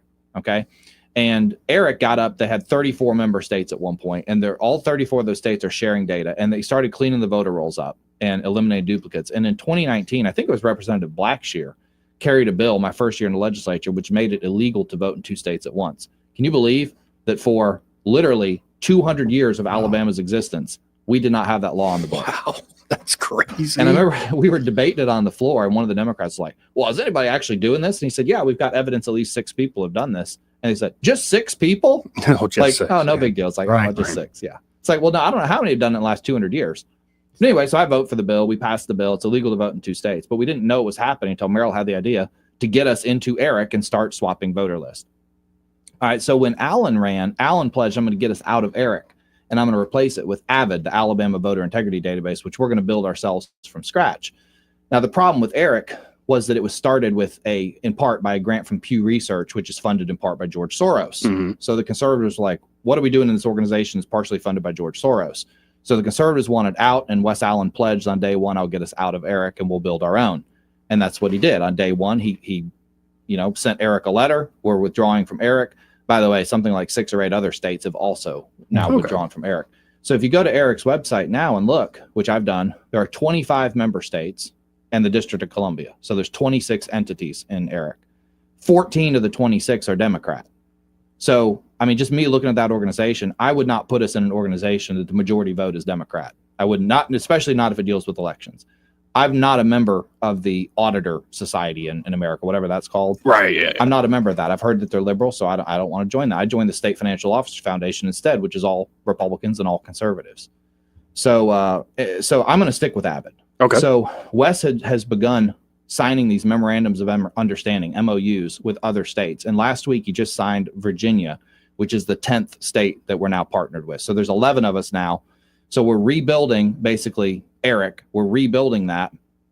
And it's going to be kind of the more conservative version of ERIC, if you will. And with, like, say, Virginia has their own also like program, and it's almost like it's this reciprocal. Correct. Like they have their own state program. We have our own state program. We're all letting them talk to one another. Yeah, exactly. Okay. And it's pretty easy. You let the people in the Secretary of State's office, they crunch the data and they tell you, here's the duplicates. And so far, Wes has identified in 2.5 years, he's identified 40,000 duplicates on our voter rolls. Wow. Pretty good. Now, by the way, that's duplicates that ERIC apparently missed. Okay. So that's also interesting to know. Because there was a question of like, why are we blowing up this and going to something new? Well, there's a good reason right there. I think that's a good talking point for Wes Allen. It's like, hey, now some of those duplicates may have occurred since we left ERIC or something. That's possible, but still, I think the first time he ever ran it was 30,000 duplicates. So I think that ERIC was somehow missing some of them. One of the criticisms of AVID has been that it doesn't catch people voting in 2 states. That's not true. I've spoken with the director of elections. Avid does that too. Avid essentially does everything that Eric used to do. And it's not just sharing voter data with other states, but it's also we're getting the Social Security death index data. That's fed into there. So we know to remove people when they pass away. We don't need 140-year-olds, still registered to vote in Alabama. There's, obviously integration of the many other data sources that are coming in. I won't take time to spell them all out. So my plan for Avid has been I'm going to triple the number of member states in my first term. That's been my pledge. Now, the problem for me is when I made that pledge, there were only 7 member states, and now we're up to 10. So I went from 21 to now I got to get 30. So if he gets to, I told Wes, I was like, man, if you keep landing states, I'm going to have to drop my pledge to just doubling what you've got. At some point, I'm going to run out of states. But no, seriously, great job. He's continuing to add states at a rapid pace. I think that's fantastic. I'm going to stick with Avid. I get that question a lot, Avid or Eric. I'm going to be an Avid guy. And I'm going to get it. The goal is let's get it up to where Eric is. And now the criticism of, there's less states in Avid than Eric now goes away. There you go. So that's the P in the plan, partnership. That's exactly right. Yes. Thank you for bringing me back to my acronym. L is lowering service fees. So the first one I want to talk about is the cost to purchase Alabama's voter rolls. Have y'all ever heard this? Do you know how much it costs to purchase Alabama's voter rolls? I don't remember the number. I know it's ridiculous. Talk about, I don't remember the number. $38,000. Gum. So there's 3.8 million voters on Alabama's voter rolls. Wow. So if you want to purchase the list, that's going to set you back $38,000. Now, back in the day, if you were a candidate for statewide office, you would have to pay that fee and purchase the voter list so you knew who to target with your ads and your mailers and all that kind of stuff. Now, the Republican Party has since about 6 years ago given all candidates access to their race's data. So if you're running for the county commission, you get access to that district's county commission data for free. Okay. All Republican candidates for that will get that in the primary. So, I'm able as a statewide candidate, I have access to the statewide voter list in Alabama. I don't have to purchase it. But if you're not a politician, how do you get the list? Right. The only way you get it is to buy it. So if Joey Clark wants to double check the Secretary of State's office and make sure we're doing a good job getting, dead great grandmother off the voter rolls, the only way you can do that is to pay $38,000 and purchase the list. Now, of course, no one's doing that except Mike Lindell one time. He did fly in here. He had the money. Yeah, we got his $38,000. But you could purchase all 49 other states' voter list for less than it would cost you to purchase Alabama's voter list. Wow. If that tells you how overpriced Why is it so overpriced? What's the idea behind that? Great question. I don't know. I mean, obviously it was to discourage somebody at some point. I don't know if it was supposed to be a moneymaker or if it's discouraged people from doing it. I don't know. But I do know that the price is supposed to be, quote, reasonable under Alabama law. And it's set by administrative code, which means it's something I can change on my own without the legislature if I get elected. So my pledge is we're going to slash that by 90% or more. I'm actually considering slashing by 99%, but I want to see how much work it is for the staff to pull a voter list and email it or put it on a disk or whatever. But we're going to cut that down. We're going to get in line with other states, which are an average of just a couple $1,000s. Yeah, I was wondering how much does it even cost to maintain the database, especially, I'm sure there is tens of thousands of dollars if you think of people that are paid to actually run through and put these things together. So you're paying for them to do not just that, I imagine other things as well. But it can't be that much more. It's just an export of data. Yeah. Well, I mean, we have to maintain the database whether anybody buys it or not. That's how we know who votes. So, it's just the manpower to export the data and get it to people. And this could allow, say, a watchdog group wants to double check y'all's work. Yes. They could have access to it without having, for some, that's like a year's salary. Well, that's why it's so important it's actually a transparency issue. So we want to be transparent with the public. You have a right to know who's on your voter rolls. And you can get that information for free, actually, almost for free. And I'll tell you how you do it. Every year or every 2 years before the primary, the judge of probate in each county, 14 days out, is required to print a list of registered voters. So you get a printed name in a newspaper, general circulation. So all you have to do is spend 6 days of your life driving to every Alabama county and purchasing a newspaper, right? That's the other way to get the voter list. So great way to spend a vacation. Neither of these two ways are at all practical. And by the way, if you purchase the voter list and there's a bunch of people on it that shouldn't be on there, and then you want to check 6 months later and make sure they've been removed, you have to purchase it again. That's crazy. To make sure that those people were removed. That's just one fee. I haven't talked about the other 9 pages of fees the Secretary of State's office charges. That's just one fee. So we're lowering fees. That's just the first That's just the first fee. We're going to drop the fee for the voter list by a minimum of 90%, maybe 99%. Beautiful. So let's go to the other ones. Other fees, I'll give you a couple quick examples. The reason I know these fees exist is because I've paid them. Right? If you are opening an LLC, an S Corp, some type of entity in Alabama, you do that with the Secretary of State's office. Yes, you do. Props to John Merrill for getting that on same day. You know, we used to be 90 days behind on business filings, same day since 2015 when John Merrill got elected, and cleaned that up and caught that up. So good for him. But the fees have not been reduced. So if you want to close your entity down, $100 fee. Yep. You just click a button that says like dissolved. Okay. Yep. But still $100. Eddie, do you close your entity down if your business is making a lot of money? No. You close it down because you're not using it or it's losing money. Right. That's it. It's only But if it costs you $100, I know of 1,000 of them that have not been closed down. That's exactly right.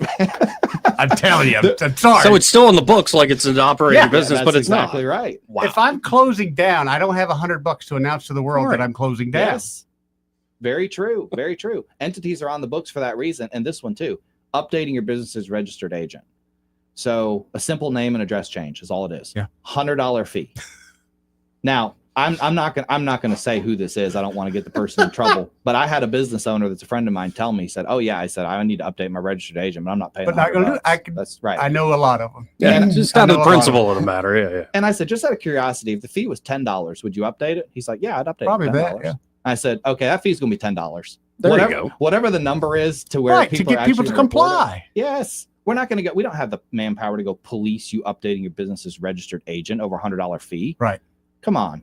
Right. It takes probably 2 minutes to process. I'm going to cut that fee. So we're going to go in. We're going to look at all 9 pages of the Secretary of State's fees. Now, somebody said, well, you do realize the Secretary of State's office is funded entirely by fees. Like they don't get any general fund revenue. And I said, yeah. They're like, well, if you go in and cut your fees, like you're actually cutting money that's coming out of your budget. And I was like, right. Cool. A lot of people won't understand that. Another advantage to me doing this. That's wonderful. Right. Let's shrink some government while we're at it. No, I love that. So we've got an avid guy or avid guy. You're sticking with that. We're going to lower fees across the board. And so PLA, what's the A in your plan? Now, you might can guess what the A is because it's the most important platform plank. We talked about it a little while ago. Oh, Eddie, I know it. Do you know it? I don't know it, but I only have other words going through my head right now. So audit. That's right. I was going to say auditor, our but elections. yeah. So I got a phone call the other day. It's probably been 2 months ago. And it was a friend of mine from this like Central Alabama county. And he goes, Andrew, somebody was up at our county party speaking and they said that you were for that election audit bill. That's not true, is it? And I said, yeah, that's true. And he said, why would you support that bill? And I said, wait a minute. You do realize you're asking the state auditor if he thinks audits are a good idea. And he goes, no, I didn't think about it like that. Yes, I'm supporting the election audit bill. Absolutely, I am. I don't understand why anybody wouldn't. I don't get it either. But I'll tell you this. The manufacturer of the DS200 machines that we use, the tabulators, if you read their manual, it recommends a hand count audit to verify the tabulators are working correctly. That's for anything though, right? I mean, you always have a double check. Yes.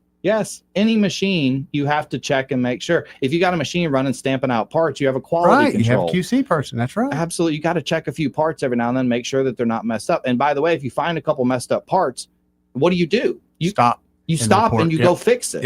Yep. You don't keep running the machine, right? Exactly right. I said this in the last hour. We ran a small audit and we were off 2 votes in the governor's race in Dallas County between the hand count and the tabulator result. We need to figure out why. So let's do a bigger audit and let's figure out why. So that's I won't spend too much more time on that one because we've already discussed it, but we got to audit our elections. Well, quick follow up there. Like the legislation Debbie Wood was pushing, as you said, she's resigned from the legislature. Yeah. Did that pass? No, passed the House. Right. Didn't get through the Senate. Didn't get through the Senate. And so if you could say, if you could suggest to the legislature in a nice way, here's what I would like to see in an audit bill, it would be a little more bold and bigger than the one that was making its way that did pass that. Well, it would be the bill that she originally started with. I think there were some negotiations and whatnot and when they thought they had it close, sometimes you do have to compromise on something. I remember on constitutional carry, one of the things I had to compromise on was the implementation date. I wanted to take effect immediately. Right. And The sheriffs wanted it to take effect January 1st the next year. And I said, you know what? I'd rather compromise an implementation date than the quality of the bill. Right. So I'll give them that one. And we need some time to train law enforcement officers to the law change and blah, blah, blah. So we went with that. So I understand. I'm not criticizing her for doing that. What I'm saying is that bill, the first time that bill was introduced like 3 years ago, I think they were auditing 20% of precincts in every county. I mean, it was strong. That's what we need. If you only hand count one precinct, you're not even hand counting a complete race. You gotta have at least a percentage in there. Right. Like even a county commissioner race is going to have 5 or 6 precincts in it. You got to at least audit one race. But now, do you have a plan? So let's say you audit 3 races and all 3 show a significant difference. What do we do then? Because now I know there's no plan. It's just like, hey. Here's the other problem with that bill in its final form. That bill in its final form, you wouldn't do the audit until after the certification date. So we might certify somebody who won, do a hand count and be like, nope, sorry, they didn't actually win, but too late, they're already certified. Yeah. No, if we're going to do an audit, you do it before you certify the winner. Right. Let's think back to the Jay Hovey, Tom Whatley Senate race in 2022. Jay Hovey won by 1 vote. Oh, yeah, I remember that. Yeah. Now, I'm not saying he wasn't the rightful winner. Maybe he was, maybe he wasn't. But all I'm saying, if it's that close, now, again, that was in a primary, so this bill also wouldn't have done anything in that situation. We've got to be auditing our primaries as well as our general because 90% of the races are decided in the primary. So that bill had some shortcomings. I did come out with op-eds in support of it. I was on the radio in support of it. It's better than where we are now, which is 0 election audit. Well, I like this idea. And I mean, just to kind of to finish this out, do you think there is at least the conversation started in the legislature? Because we do need a bill here. Oh, yeah. And I think the House is very supportive, to their credit. I mean, the House has passed this bill multiple times. So the bill's died in the Senate a couple times. And it's maybe it didn't die in the Senate for like policy reasons. It could be. I hope not. It's just not on our plate right now. It wasn't the only good bill that died in the Senate this year. Right. I mean, a lot of it was Singleton and Smitherman filibustering. Right. Okay. Well, I think that's big to a lot of folks. And we'll see where that goes. And I guess PLAN? New Division of Election Integrity. So I thought this up last fall. I thought, man, you know, it'd be awesome. So if we had 5 people and the only thing they did was investigate voter fraud and clean up the voter list. How cool would that be? And I thought, I'm going to call that the Division of Election Integrity. I thought I was a genius. Then I start reading about other states. They already have these. And they literally call it the Division of Election Integrity. Even the name I came up with wasn't unique. But then I thought, well, no, that actually proves my point. If other states are doing this, you remember the incubators of democracy idea? Like, we're going to take best practices from other states and we're going to implement them in our state. And if something doesn't work, we don't do it. And all. I mean, we need to implement. That's a good idea from other states. Now, although I didn't get my idea from other states, if they're already doing it, I'm going to copy and paste what they're doing. So they have a Division of Election Integrity. I mean, imagine if you had 5 people and their only job was going through the voter rules with rolls with a fine tooth comb and looking, hey, is this 107-year-old person still alive? Well, I hope they are. That's wonderful. And if they are, we want them voting. But, you know, if they passed away last year, I mean, all you got to do is like search for an obituary or something and just see if there's not one. Great. They're probably still good. You know, things like that, the common sense things to clean up and as we get more and more partners in our Avid database, we're going to have more and more stuff to research and run comparisons on. A lot of this makes just common sense. Yeah. No, I agree. Well, and I'm sorry to skip back to the P, but like how does that work in the sense of, you know, Secretary Allen just got Virginia on board. Is it just a matter of contacting the secretary and the other state and hey, let's get together on that? You need an MOU. You need a memorandum of understanding. Now, it may not quite be that simple in every state. So for instance, in 2015, when John Merrill came up with the idea to start doing this comparison between the states, he had to get the legislature to pass a bill that allowed him to share the voter rolls. That wasn't legal in Alabama to do. So because of Merrill's efforts back then, I can do what I need to do today. And I don't know how it is in all the other 40 states we're not partnered with, but that's something. So this stuff takes time. Sure. And you run a comparison, you know, I think once every 2 years is enough because it's a 2-year election cycle. So you want to do it before every, you know, in the lead up to every election, I think would be the natural time when you'd want to run this comparison. And then, and possibly maybe 2, you may want to run it right after an election too, because then you see if somebody voted that has like a last action date. And if the last action date's the same in both states, you got a problem. If it's the same person, you got a problem. Then, you know, they voted twice. But we're not just going to have a new Division of Election Integrity as part of the N. We're also going to have a new Election Integrity Advisory Board. So what we have now is a Voter Registration Advisory Board. As auditor, I get 3 appointments to that board. I've been to those meetings. You know, the person I appointed has actually been elected chairman of that board. That's fantastic. But can I just say, I don't know that Alabama needs advice on how to register voters. It is so easy to register to vote. Anywhere you go to a Medicaid office, you go to a driver's license office, you go to some high schools. I've seen them high schools, yeah. community colleges, your board of registrars. Like, we will literally drive somebody to your doorstep and deliver an application or get you a voter ID or a photo voter ID or what. We make it so easy to vote in Alabama. I don't think we need to, and like 97% of people who are eligible are already registered. We don't need advice on how to register voters. We need advice on election integrity. So I want to take that board and I want to expand it. And we're going to include probate judges, sheriffs, circuit clerks, registrars, and this is important, average, ordinary, everyday citizens.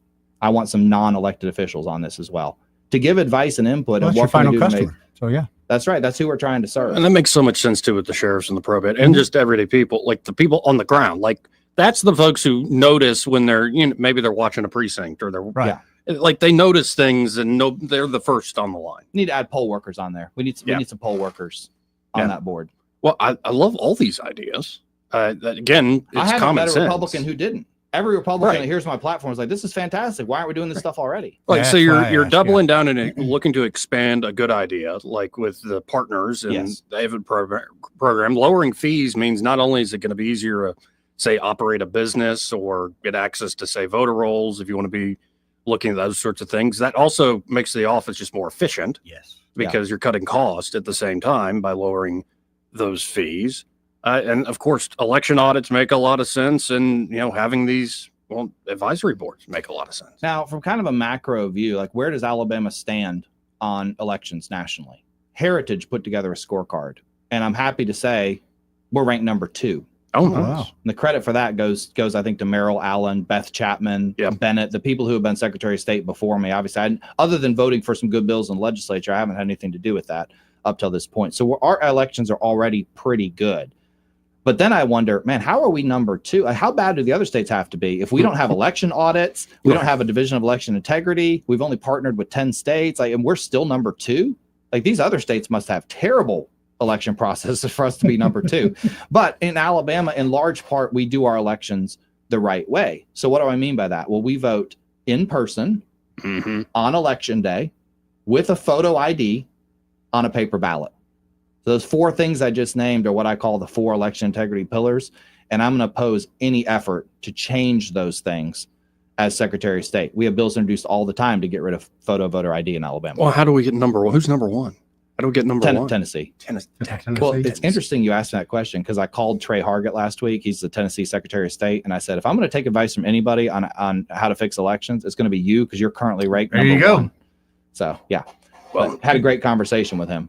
Well, I appreciate you laying out the plan here. 272-9228 if you all have a comment or a question for Andrew Sorrell. And again, you're running a campaign here. If folks want to support you in some way, like, of course you want their vote, but if they want to volunteer, maybe donate, how do they do so? Yeah, unfortunately, politics is expensive. I do need $1 million to win this race. I think that's what it's going to cost. You know, West Allen raised $800,000 4 years ago, and I think with inflation, that number's $1 million. Only goes up. Yep. It does. It doesn't go. It never goes the other way. Right. But AndrewSorrell.com, SORRELL, AndrewSorrell.com is where you can go if you want to read my platform in its entirety. If you want to make a campaign donation, I'm also on Facebook, Andrew Sorrell for Secretary of State, and I brought you something special. I want to show you, but I don't know. Do we have time? Yeah, we have break time. here? Yeah, we have time.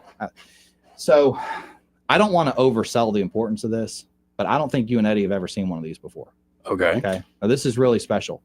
This is a genuine. I got their attention. Boy, they're both looking at me here. What are you doing? Suspense. I've concealed it in my coat. Y'all probably wondering, why didn't he take his coat off when he came in? I'm concealing the gift that I brought y'all today. Okay. Right? This is really, I'm not trying to bribe radio host here, but this is important.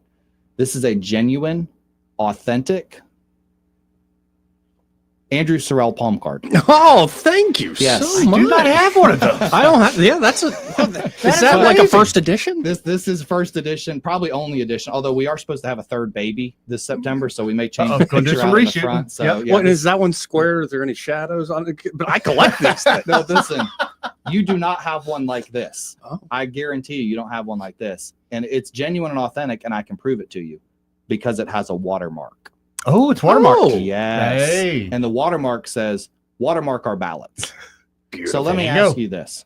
How do you know that the ballot you're voting with or the ballot your neighbor is voting with is a genuine, authentic Alabama ballot? And the answer is you don't. You don't. You honestly don't. We don't watermark them. Okay, now get this, though.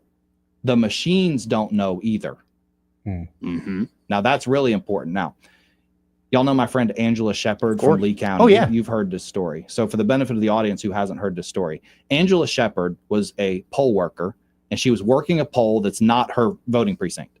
So that means she has to absentee vote because she's not going to be able to vote on election day. She's going to be working the polls. Right. So she requests an absentee ballot, and a curious thought strikes her. She thought, what would happen if I photocopied this ballot 8 times and took those photocopies to a public ballot testing in the machines in Lee County 2 weeks before the election and tried to run them through the machine? Yeah. Like, surely the machine would catch it. That I thought was a no-brainer. Yeah. Of course. Right. That's what you would assume. So she's smart enough to actually test this. So she takes them up there. Now, the problem is that her photocopied ballots are just done on like regular photocopy paper, and they're too wide. You know, a ballot's actually slightly slimmer, so it won't fit in the machine. So she borrows a pair of scissors and just hand trims them and starts running these things through a ballot, through the ballot tabulator on camera. We have this on video, and it counted every single one of them. Wow. Now, our machines can't tell the difference in the type paper or whatever. And it has no watermark. Yeah. This is so easy to Be solve. easy fix too. Real easy fix. So that's why I say you've never seen anything like this. Like, why hasn't this been done? I don't think anyone's ever watermarked a ballot in Alabama before. So I'm going to leave this with you, Joey. Okay. And this is again, genuine, authentic. There you go. Good Hand idea, it though. over. And Eddie, I'll get you one too. Well, like you said though, but what keeps me from feeding the ballot machine? What stops? If you were, well, theoretically, a poll worker. So there is supposed to be a poll worker assigned. Well, see, I'm up in Titus. So yes, we have plenty of poll workers, which is wonderful. But let's say I'm in a heavy district, and let's say there's something else going on, poll workers get distracted. Absolutely. That could totally happen. They walk away, they're helping somebody with maybe a provisional ballot or something, whatever. There's supposed to be a minimum 4 poll workers in every precinct. Oh, I didn't know there's supposed to be that many. Wow. Yeah, no, normally they have 5. But if they can operate it with 4, but then one job's not getting covered, so theoretically during that 12-hour day, somebody could step away and somebody could be feeding fake ballots through there. It could happen. Certainly. So Trey Hargett in Tennessee said, well, you at least ought to do what Tennessee does. We watermark our absentee ballots because it would be hard. You're not going to be able to walk in, get an election day ballot, walk out with it, photocopy it, and bring it back. Like, that's probably not realistic. Right. But it's totally realistic. You could get an absentee ballot in the mail and photocopy that. So they at least watermark their absentee ballots in Tennessee. Georgia watermarks all of them. We don't watermark any of them. It's got to be a minimal expense compared to the risk. So why not? And I think also this is brilliant. As you're handing this out to folks are going to see that and go, huh? Watermark. It's going to bring a lot. It is. It's going to bring that to a lot of people's attention. Wow. And also great photo of the family there. Oh, thank you. I appreciate that. Yeah, that's us out in front. And of you've the got a Capitol. third on the way? We do. We don't know the gender, but we do have That's a third awesome, one on the way. Yeah, we're going to be surprised. Excellent. Awesome. That's the way my brother and his wife did it. That's and the I way to think do it's- it. It's a good way to go about it. Like if I hear that you're doing gender reveal parties, I'm going to be a little like, oh, come on. Finally, I found something they criticize. My wife texted me a couple weeks ago and she goes, what would you think if I wanted to find out the gender? And I thought about it. I said, you know what, honey, you're the one having the baby. Sure. Just don't tell me. If you want to know the gender, we'll find out the gender. And that's what she said. So I'm going to find out and not tell you. And I was like, no, you probably wouldn't be able to do that. Yeah, and the folks I've criticized for doing gender reveal, all the guy has to go and say to me is like, well, my wife told me. I'm Well, like, you oh, have yeah, no okay. choice. I don't see the men lining up to go, hey, we got to do this today. I understand. I want to quickly mention one other potential problem we have brewing in Mhm. Alabama All right. elections, and that is the use of AI, artificial intelligence in campaigns. So imagine, Joey, if we were running against each other and I used AI to generate your body, your face, your voice in a campaign ad, and I said, I'm not for election integrity. I hate ballot watermarking. Right. Those are stupid ideas. And I run that on TV. Completely dishonest. You didn't say it, but it looks like you're saying it. We've got to get ahead of this issue. Now, I don't mind AI being used in campaigns. If you want to use AI to help you write your platform or your bio or what, I don't care. That you can do whatever you want as long as it's honest and truthful. True statements, yeah. But if you are manipulating somebody to make it look like they say or did something they didn't say or do using AI, I think that needs to be a crime. And I agree with I you. think we need to get ahead of that. I agree with you because I mean you could have all sorts of things. Oh, yeah. Like We've and seen very it could be very subtle. Mhm. Like in that once that gets out, and people, the word of mouth starts, especially in this state. A lot of it still is word of mouth. And like, did you see that thing? Yeah, that could be a huge problem. It doesn't have to even be that over the top. I thought you were going to be like, I could have you, Joey, your face, your body, your voice say, "Hail Satan." And like, well, now they have it on video. I don't actually mean it, folks. That's, I'm amazed it hasn't already come up in more of the national stuff. And maybe it did a little bit all the time. Right now, more of a comedian or just a sleight of hand type deal, but we see it, and it's. And we mentioned last hour, we talked about the inability for Alabama to verify citizenship status of voters and the National Voter Registration Act of 1993 and all that. And I will say there are people working on this on the federal level. Donald Trump put out an executive order to this effect, which is being challenged in court. But there is the SAVE Act. Yep. And the SAVE Act, which, as far as I know, all of our Alabama representatives that are Republicans are supporting this act, but it would require proof of citizenship to vote in federal elections. And I think it's passed the House and it's pending action in the Senate. Yeah. But can they get it through a filibuster-proof Senate? I don't know. Yeah, I think I remember the press releases in my email inbox from both Britt and Tuberville on this, so I think they're both backing it. Hey, we got to hit a quick break here. First, all this talking about your platform stuff got me hungry. Oh, yeah? When are we going to go to Smokehouse Pit Barbecue? I am so down, Joey. Whenever you want to go. In fact, we ought to get some to go, and we could take it to our buddy Craig, who needs a little bit of that. He does need some love right now. He could use a slab of ribs or two. Oh, or some brisket. Oh man, big old thing of camp stew. Oh, that'd be great. And then all the fixins, like get extra fixins, like fried okra. With him, you seen that boy eat? Yeah, he can eat. He can eat. Yeah.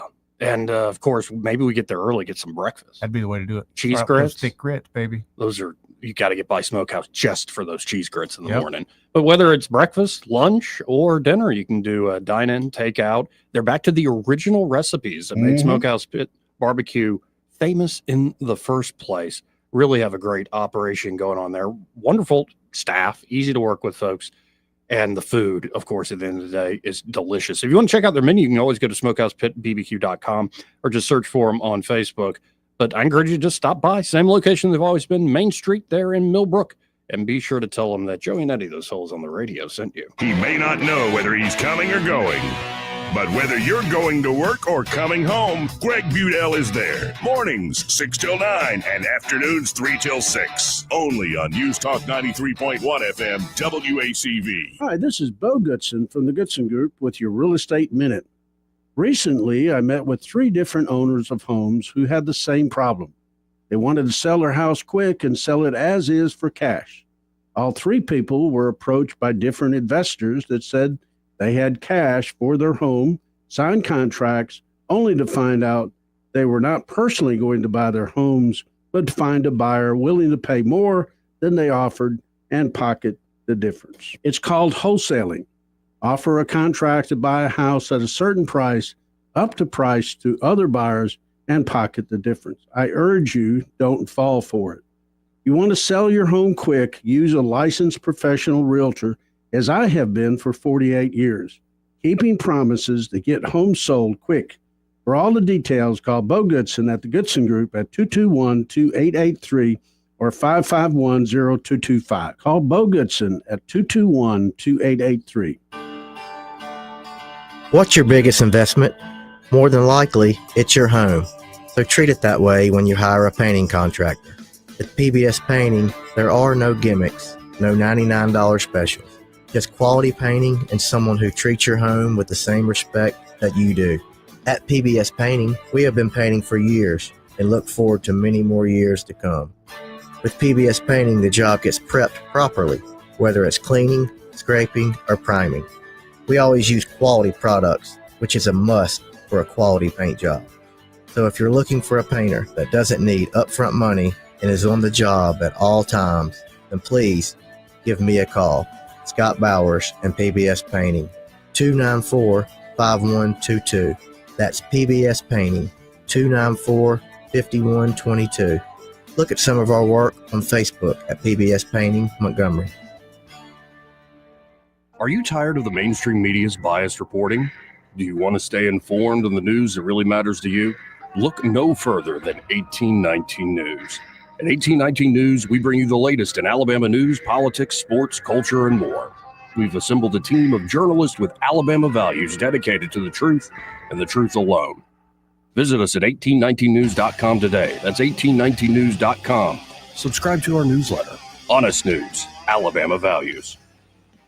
I'm still going for it, even with higher stroke risk from atrial fibrillation, an irregular heartbeat not caused by a heart valve problem. Over a 3-year study, Eliquis apixaban tablets reduced stroke risk better than warfarin, and over 97% of Eliquis patients did not experience a stroke. A first stroke occurred in 2.9% of warfarin patients versus 2.3% of Eliquis patients. Don't stop taking prescription Eliquis without asking your doctor. It may increase your stroke risk. Eliquis can cause serious and in rare cases fatal bleeding. Don't take Eliquis if you have an artificial heart valve, abnormal bleeding, or antiphospholipid syndrome. While taking, you may bruise more easily or take longer for bleeding to stop.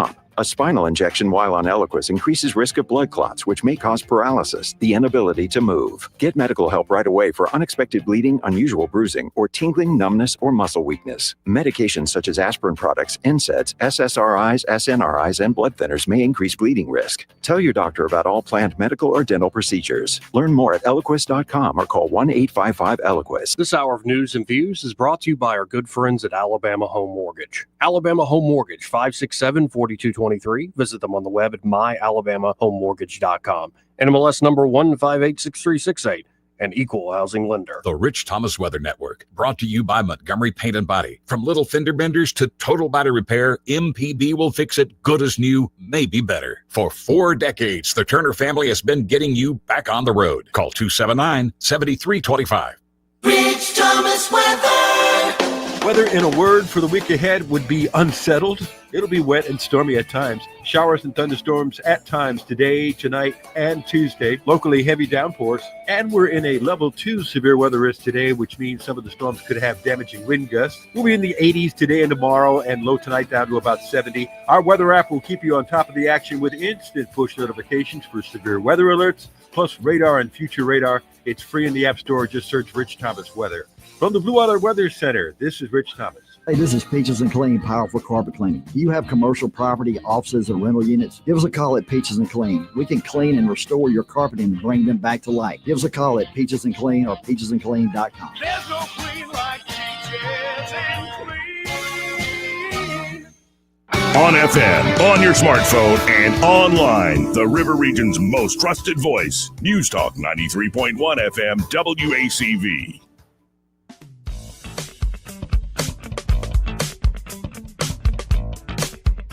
Joey Clark. Welcome back. We got a few callers on the line here, 272-9228. Let's answer a few of them. Let's go to Charles first. Hey, Charles. How you doing? Hey, Joey. Eddie, do you remember me, Andrew? I'm the one that hates LLCs and nonprofits being not telling who they are. Yes, I do remember that. Thank you for the reminder. Yes, and I have an idea of one way to take care of this. Okay. All right, hit me with it. Okay, you know the reason that we're allowed to do this is because of Citizens United versus FEC decision, correct? Yes, you talking about the so-called dark money, quote unquote? Yeah, allowance. Okay. Yeah. Now, before 1946, you could really do this. What I'm about to say wholeheartedly, but the 6th and 7th rules of criminal procedure changed, and the Supreme Court changed it. But it has to do with grand juries, and the grand jury could be the grand jury convened could set the community standards. Are you getting where I'm following where I'm going with this? Not yet, but keep going. Okay, so as Secretary of State, you could make sure that each community knew that they could still use their community standards, if what I'm thinking is correct. And their community standards could be that there could be no animosity, no not knowing who someone is through an LLC or a non-profit contribution to a candidate. And that would supersede. It would, because nobody said that the local place could not go beyond and do whatever they wanted to and didn't have to follow the dark money. Did all that make sense? It sort of made sense. So in Alabama, if you have an LLC or an S corp or anything, you're required to have what's called a registered agent, which was one of the fees we were talking about. If you need to update your registered agent, it's a $100 fee. We need to cut that. The problem is what people will do in Alabama is they will have their attorney open their LLC and they'll have the attorney's office be the registered agent, and then that doesn't show up publicly. Right. But I think you still have to list officers of your corporation stuff. So there's still some other ways to find out who's behind it. Well, and here's the thing that sometimes happens, though, okay? Just like you remember me telling you about the place like that called Get Families Back to Work? Had to do I with do not remember KI that. getting election money if you go back Okay. and look up dark money during that campaign. These places can close down and no longer exist before you, as the Secretary of State, get to catch them. Yeah, somebody could throw open a corporation and they could open it theoretically in Wyoming. Oh, yeah. They could spend where you can hide ownership legally in Wyoming. They could spend $1 million in a campaign and then they could shut it down and you would never know the difference. That could happen.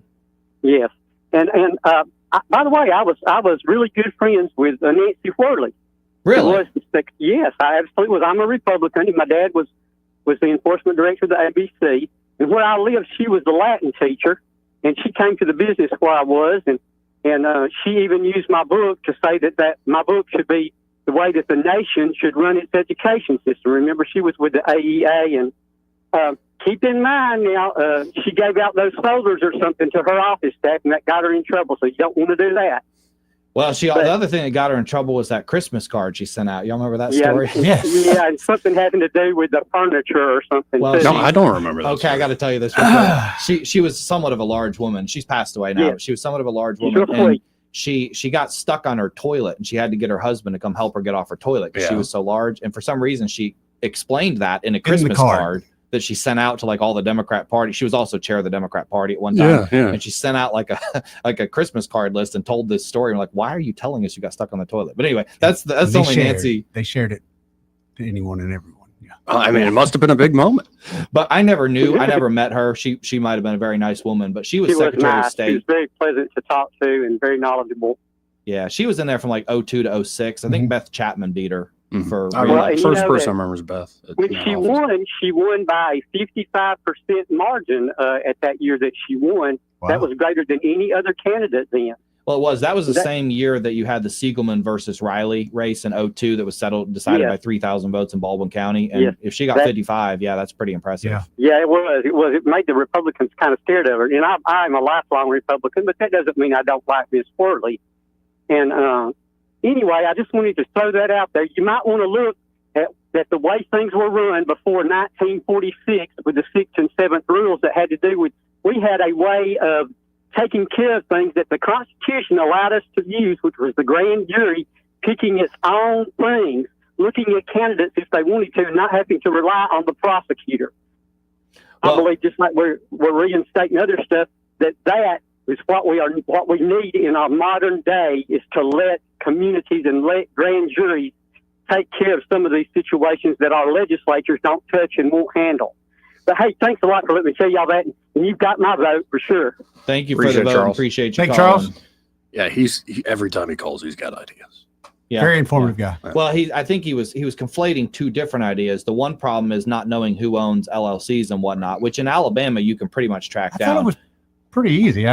When I made mine, I didn't see a way I could really hide it. So you can hide your registered agent by using The attorney, a law firm, but as far as reporting your officers and stuff, I mean that's there in black and white. Yeah, you pretty much have to do that. But now Wyoming, again, you can hide it. Well, that's why a lot of people open an LLC in Wyoming. Wyoming, I thought there was another one.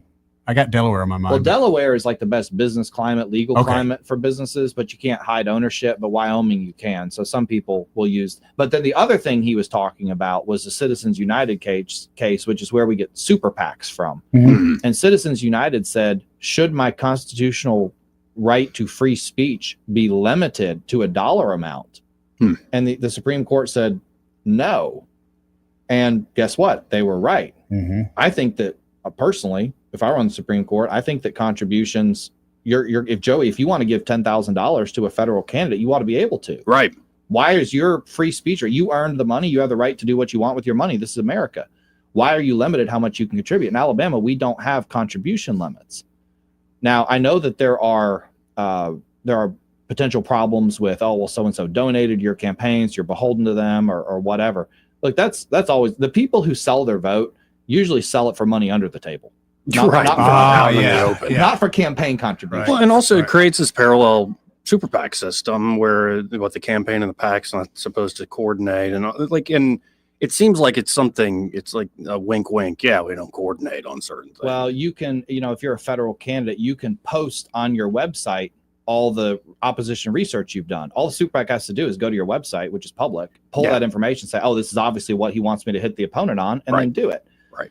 So, and then there was another case in addition to Citizens United, and it was Sean McCutcheon versus FEC. And Sean McCutcheon is an attorney from here in Alabama, and he successfully argued this before the United States Supreme Court. And his question was, why is there an aggregate limit on how much I can contribute in federal elections? So in addition to saying you can only contribute $3,300 per person, you can only contribute something like $70,000 per election cycle to federal campaigns. And he said, why am I limited? I want to donate $100,000 to 30 different candidates.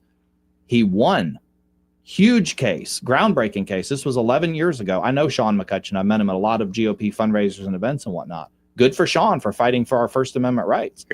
He won. Now you can contribute to unlimited federal candidates, but you're still maxed out on the $3,300 per candidate limit. One day, the third piece of the puzzle will be overturned, I believe, and you will be able to donate unlimited. The Supreme Court's already laid the groundwork by if you don't limit how much contributions can give, which is a Citizens United case, and then you don't limit how much a person can give in an aggregate, then why are we limiting how much they can give to an individual? That's the third piece. And again, that will be overturned at some point, I'm confident. We shall see. We've got to hit another quick break here. Hopefully we'll have Michael Cohen on the other side of this break. First, this entire hour brought to you by Alabama Home Mortgage. And they're at Alabama Home Mortgage. Kim Williams and Madeline Cannon are ready to help you, whether you're looking to buy a home. Yep. Especially if you're a first-time home buyer. That's right. They can walk you through that process that might seem a little foreign to you. You're a little reticent. Oh, they can guide you right through that. How does this actually work? Yeah. Well, from pre-approval, do not skip that step, or you're setting yourself up for heartbreak. So from pre-approval all the way to closing day, they can walk with you, guide you through the process. And they're local. They're trusted. They're really great folks. And, of course, they can do business not just here in Alabama, but Florida, Georgia, and Tennessee, I believe, as well. They are registered in. And they can also help you with a great refinance deal. So maybe you want to get credit card debt off your back or any sort of debt you want to restructure. It could be you want to reinvest in your property, or if you're hitting retirement age or you're already in retirement age and you want to get down that monthly overhead cost, they can help you with those goals and much more. Y'all check them out today. Again, that's Alabama Home Mortgage. Call them direct at 567-4223. That's 567-4223. Or you can always apply online at myalabamahomemortgage.com. There is a difference in mortgage companies. Let Kim and Madeline prove that to you today. NMLS number 1586368. An equal housing lender. Want to carry News Talk in your pocket? Download the News Talk 93.1 app from the App Store. Available on iPhone and Android. Never miss a moment. Download now. For reliable electrical services in Central Alabama, trust the experts at Crosby Electric. Crosby's licensed and insured electricians are ready to tackle any project for your home, from troubleshooting, repairs, to installing new lighting and preventive maintenance. And Crosby understands the need for quality service for small business. Crosby is big enough for the largest job, yet small enough to bring real value. Visit CrosbyElectric.com to schedule your service. Crosby, powering Central Alabama with excellence. We've all been fooled by the big box stores, especially when it comes to flooring. They'll get you in with the low prices up front, then hit you with the extra fees, sketchy installs, and surprise charges. But lucky for you, you can enjoy the low prices you want with all the amenities of a locally owned and trusted business during Prattville Carpet's summer sale. Choose tile, luxury vinyl plank, and carpet for your whole home for just $1.39 a square foot. No games, just value. Hi, I'm Ray Bowles from Prattville Carpet. Call us today for your free measurement. Prattville Carpet, we're more than just carpet. This hour of news and views is brought to you by our good friends at Alabama Home Mortgage. Alabama Home Mortgage, 567-4223. Visit them on the web at myalabamahomemortgage.com. NMLS number 1586368. An equal housing lender. When news happens, you'll hear about it first. The River Region's most trusted voice. News Talk 93.1 FM WACV.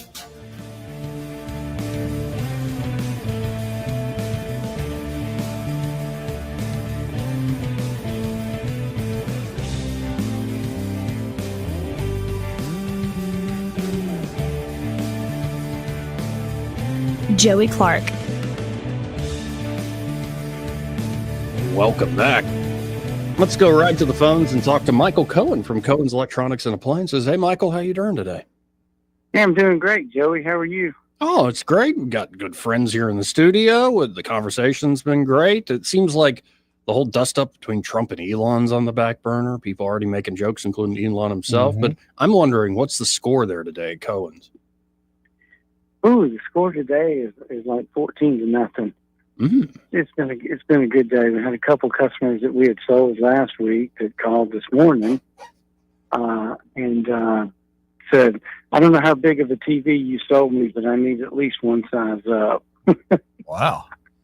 So before Michael Jacks could get loaded up, we loaded up the next size up, and he's already been there and got that installed, and ran in a couple of service calls with some other customers. So it's all been good. And I guess as far as your dust up goes, I mean, I guess as long as we're just having peaceful rides out in L.A. Mostly peaceful. Mostly peaceful. God almighty. Somebody threw a question out, says, if January 6th was so bad, why did they give pardons to everybody that did the investigating of January? Exactly. Oh, absolutely. Absolutely. Well, no, and you got to love this world we live in. The guy who stole Nancy Pelosi's lectern? Oh, yeah. Like, he posted that I'm still waiting for a real insurrection, and it's a photo of himself holding the daggum lectern. I'm like, what a world! What a world we live in. Oh, well, yeah. I by the way, always love it. That's a fun thing when you're in the market for a TV. It's like, I thought I wanted it to be 65-inch. Let's make it 85. Oh, Let's make it bigger. Only getting bigger. Well, and I try to tell customers that you want to choose something that you think's a little big, because it's only big for 2 days and then it's normal. That's true. And then you're squinting at the one that you took from the great room to the bedroom, which you thought was too big for the bedroom, but you can't see it because now you've got something that's even a little larger in the great room that you're used to. And anyway, well, we want to help you make the right choice for whatever your needs are, and everybody's just kind of got to take a little step back to visualize what they think they're going to end up with, because you want to be happy with whatever you buy for, hopefully the next 6 to 8 years. Oh, yeah. Exactly right. And folks, you can always shop from home, kind of peruse the website there at thinkcohens.com, but nothing like actually stopping by there, seeing the great products in person, but of course, getting to know these great folks that work there at Cohen's. That's 2515 Eastern Boulevard here in Montgomery. They're open 9 to 6 Monday through Friday, 9 to 4 on Saturdays. And find Michael and be like, "Hey, I heard you on that radio show with Joey and that Eddie Bader guy." That's right. Y'all come see us. We will have the same prices as all the big box stores. Whatever they're advertising online, we'll be able to match those prices with no problem. And so you're not paying anything extra to shop at Cohen's, but you are getting much better service on the back end. Well, appreciate it as always, Michael. Talk again soon. Thank you. Come see us. See you, Michael. Final hour coming up. Broadcasting from the Riverside Chevrolet Master Control Center, this is WACV Cusana, News Talk 93.1 FM. When it's Chevy, it's Riverside. With SRN News, I'm John Scott. The Ukrainian Air Force says Russia launched 479 drones at the country in the war's biggest overnight drone bombardment. Russia has targeted civilian areas of Ukraine with drones since the start of the war. President Trump's new ban on travel to the U.S. by citizens from 12 mainly African and Middle Eastern countries now in effect. It applies to citizens of Afghanistan, Myanmar, Chad, the Republic of Congo, Equatorial Guinea, Eritrea, Haiti, Iran, Libya, Somalia, Sudan, and Yemen. At least 33,400 people have now been forced to evacuate their homes in 3 Canadian provinces. That's due to active wildfires that are sending smoke drifting across the border into northern U.S. states and all the way to Europe. This is SRN News. It's Mike Rohn. If I have a choice, I like to do business with companies that actually stand for something. That's why I switched from Verizon to Pure Talk. No offense to Verizon, I'm sure they stand for something. I just don't know what it is. Pure Talk, on the other hand, is a veteran-owned company that supports our military in a big way, and I appreciate that. Yeah, I also appreciate unlimited talk and text and plenty of data for half the cost of the big guys. And I do like being on America's most dependable 5G network for just $20 a month. But what I really appreciate is no contract, no cancellation fees, and Pure Talk's commitment to handle all their customer service in this country. I saw it for myself. I went to Georgia. I got a tour of their headquarters. I met their CEO, and I talked to the same customer service folks that you'll talk to when you dial pound 250 and say keyword micro. Switch today and save 50% off your first month when you dial pound 250 and say keyword micro. Pure Talk, a wireless company that actually stands for something. Rich Thomas Weather is brought to you by MPM Feed and Seed. Man's best friend deserves nothing but the best, and that's what you'll find at MPM Feed and Seed in Prattville. They carry only the highest quality dog food brands for your best friend. MPM in Prattville, 1313 Highway 31 North. Open 8 to 5:30 on weekdays and Saturdays 8 to 2. Call Clint Smith at 334-361-8818. Rich Thomas Weather. Weather in a word for the week ahead would be unsettled. It'll be wet and stormy at times. Showers and thunderstorms at times today, tonight, and Tuesday. Locally heavy downpours. And we're in a level 2 severe weather risk today, which means some of the storms could have damaging wind gusts. We'll be in the 80s today and tomorrow, and low tonight down to about 70. Our weather app will keep you on top of the action with instant push notifications for severe weather alerts, plus radar and future radar. It's free in the App Store. Just search Rich Thomas Weather. From the Blue Water Weather Center, this is Rich Thomas. Budget Floors and More is your low price leader for everything you need for flooring and DIY flooring installation supplies. For the best prices on luxury vinyl plank, carpet, ceramic tile, flooring installation supplies, and more, shop Budget Floors and More, Hunter Lane across from Del Rey to Publix. 1819 News. U.S. Senator Tommy Tuberville is convinced that Ukrainian President Volodymyr Zelensky is trying to rope the U.S. into a conflict with Russia and ultimately create World War III. Tuberville was a guest on the Cats Round Table with John Catsimatidis this past Sunday. Putin and Zelensky need to come together and work out a peace plan for this. Joe Biden had no desire to do that.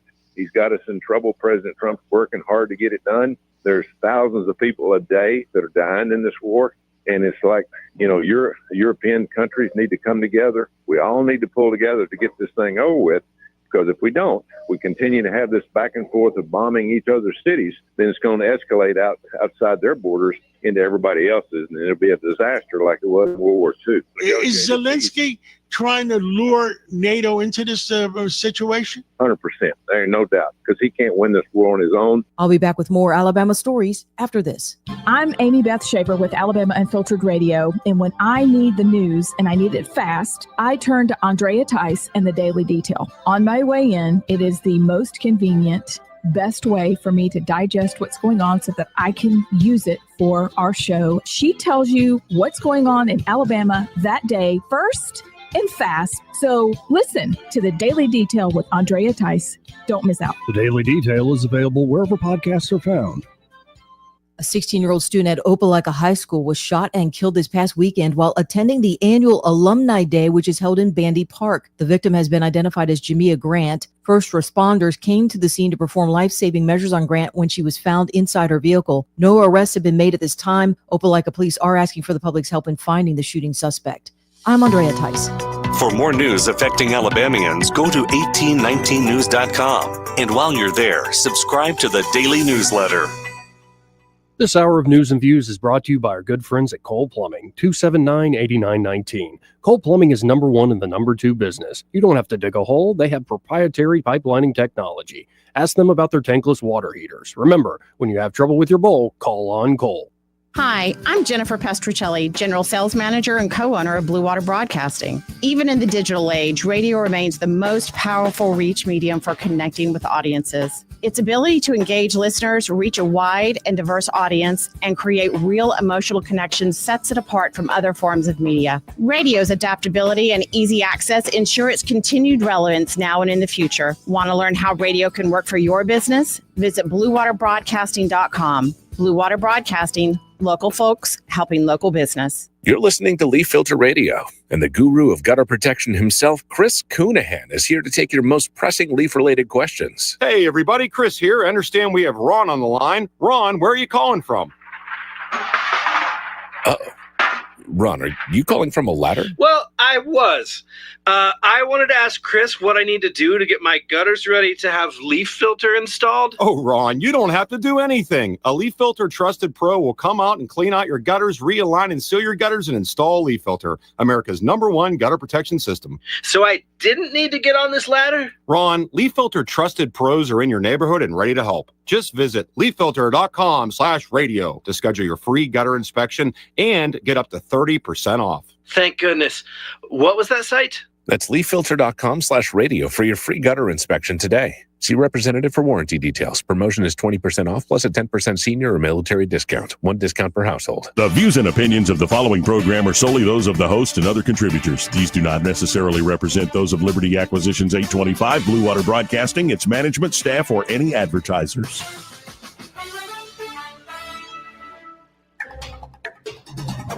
It's time for Montgomery's conversational radio show. It's news and views on News Talk 93.1 FM. To join the conversation, call 272-9228. Joey Clark.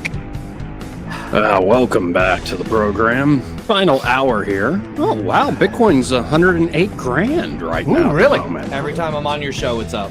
I like this. You got to be here more often. Yeah. So we have, of course, State Auditor Andrew Sorrell here in the studio. And, you know, we always end up talking about Bitcoin. Maybe I keep bringing it up. But, you know, a few weeks back, when in the middle of that big conference in Vegas, I was like, it's all that's on my mind right now. I'm kind of excited for the week. Let's write about this. So I started looking into what the Alabama legislature did last session, and they failed to pass one of these reserve bills, which you were all for. It's frustrating. It's frustrating. Now, I am happy that my old bill about exempting it from ad valorem taxation did get picked back up, and that bill was introduced. I was in committee when it passed out of committee. I don't think it ever went any further than that, but at least for the first time in 4 years, at least there's some movement, some action, and somebody's actually working on that issue again. And that's Representative Mike Shaw. Mike's great. And then I guess in the Senate, Will Barfoot. Yeah, has been carrying Barfoot. I like Barfoot. He called me up. It's probably been, I don't know, maybe 6 months ago. He called me up, and which is strange. I mean, I don't hear from Senator Barfoot that often, but he called me up and said, Andrew, I want to talk cryptocurrency with you. You got some time? Yeah. So we scheduled a time when I was driving to some event. We talked for like an hour. He asked all kinds of good questions. He said, I really don't know very much about this. And I said, actually, you know quite a bit. I mean, trust me, like, I mean, after talking to you for an hour, I can tell, like, the questions you're asking, I can tell you're pretty well informed on this. But we've got two legislators now, one in the Senate, one in the House, that are actually fighting for this bill. And something happened this year that's never happened. And that is he was able to pass that bill out of a Senate committee as well. So that's new. That's a good sign. And what we're talking about here, folks, it would have empowered the state treasurer to and you know, they have certain funds that he can manage. Right. Yeah. It would allow him to allocate some of those funds up to what, 5%? It was up to 10. 10%. Yeah. Oh, that would have been better than New Hampshire. And I guess New Hampshire's passed this. Texas recently just passed it. Yep. And then Arizona passed it, and the Democrat governor vetoed it. Of course. Thank you, Katie Hobbs. Yeah. My goodness. But this is already happening at the federal level. What I like, though, is this upcoming session. It will, I believe, the Blockchain Study Commission, they have to have a report produced by the third day of the upcoming session. Yeah, no, that's exciting. I'm curious to see what's going to be in that. You know, I think it's not just one bill being introduced now; it's multiple bills being introduced, and there's starting to be more energy and talk around it and everything. And of course, the higher Bitcoin's price goes, the better this works. But the problem with that is, it's like, no, if you're going to have a strategic reserve, you need to buy it before the price goes up. Right. When I was talking about doing this, Bitcoin was less than half of what it is right now. So we've already, I'm not saying missed the boat. We haven't missed the boat yet. But I mean, now 28% of Americans already own Bitcoin. Mm-hmm. Right. And you're seeing more and more publicly traded companies, corporations buying just a reserve asset themselves. Well, these companies, they're like, wait a minute, we work hard, we sell our product, we try to come up with new product lines. And Michael Saylor, he just goes and borrows money and buys Bitcoin. That's all. It's working good for him. Man, that's the strategy he's come up with for strategy is remarkable. I don't know if it works in the long run, because it's all sorts of different financial instruments he's using to raise cash. You know, some of those bonds are going to pay off at some point, and I hope the Bitcoin price is high enough that he's okay, or he can refinance them. Right. He projects a lot of confidence, but yeah, that's, I'll go look it up though. I don't know. Did you see the Financial Times documentary on that? It was this columnist for the Financial Times, a weekly columnist who tried to short MicroStrategy. They do a bet at the beginning of every year with the whole team there at Financial Times. And so she's essentially dead last because the stock goes gangbusters. Yeah. And so she's like, well, I want to do a documentary to figure out what I'm missing here. And it's a pretty good documentary up until the point of, she says, a lot of backers of Bitcoin, including Saylor himself, believe the value will go up because it's a scarce asset. But my teeth are scarce. Oh my goodness. Right. Yeah. And Right. that's where I'm like, okay, she was doing so well. She got a chance to talk to Saylor for hours for this documentary, and you don't understand this base. And that's what she gathered from it. Right. Yeah. And so I'm like, no wonder you're last in the office pool. My goodness. It's just I'm wondering, are there other ways other than, say, the state doing reserve direct? Like you said the other day on there that people are doing mining, Bitcoin mining here in the state.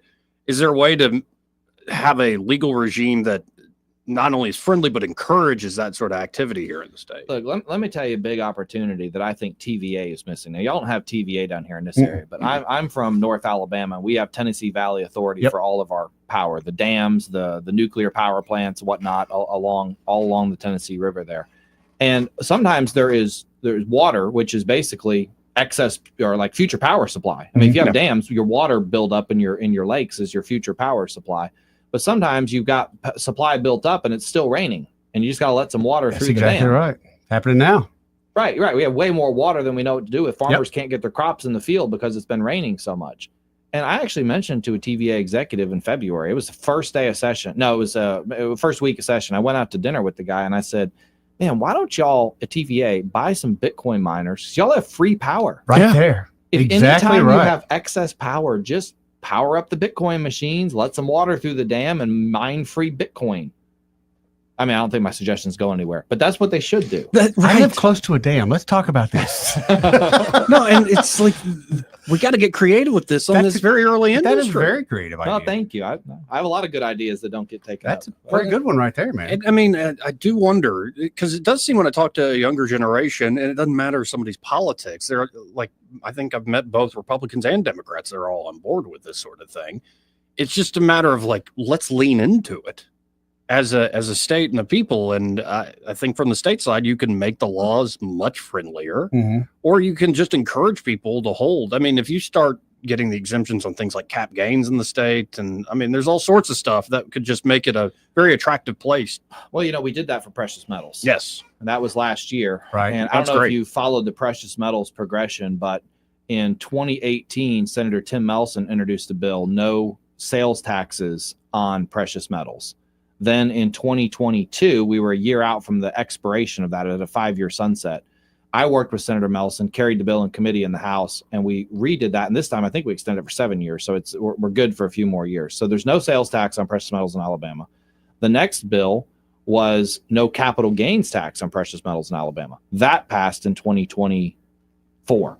In 2025, Senator Melson and Representative Keel were able to get through a bill that declared gold and silver legal tender in Alabama. So the progression's been really good on precious metals. And when I got to the legislature, that issue again was totally dead in the water.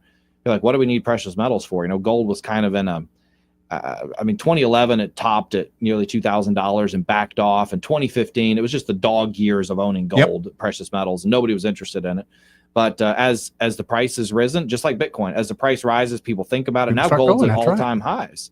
That's going to help a lot of people not having to pay capital gains tax. And gold, I don't think that the gold itself is really increasing in value. I think the dollar is going down, and that's why it's unfair to tax it on a capital gains basis.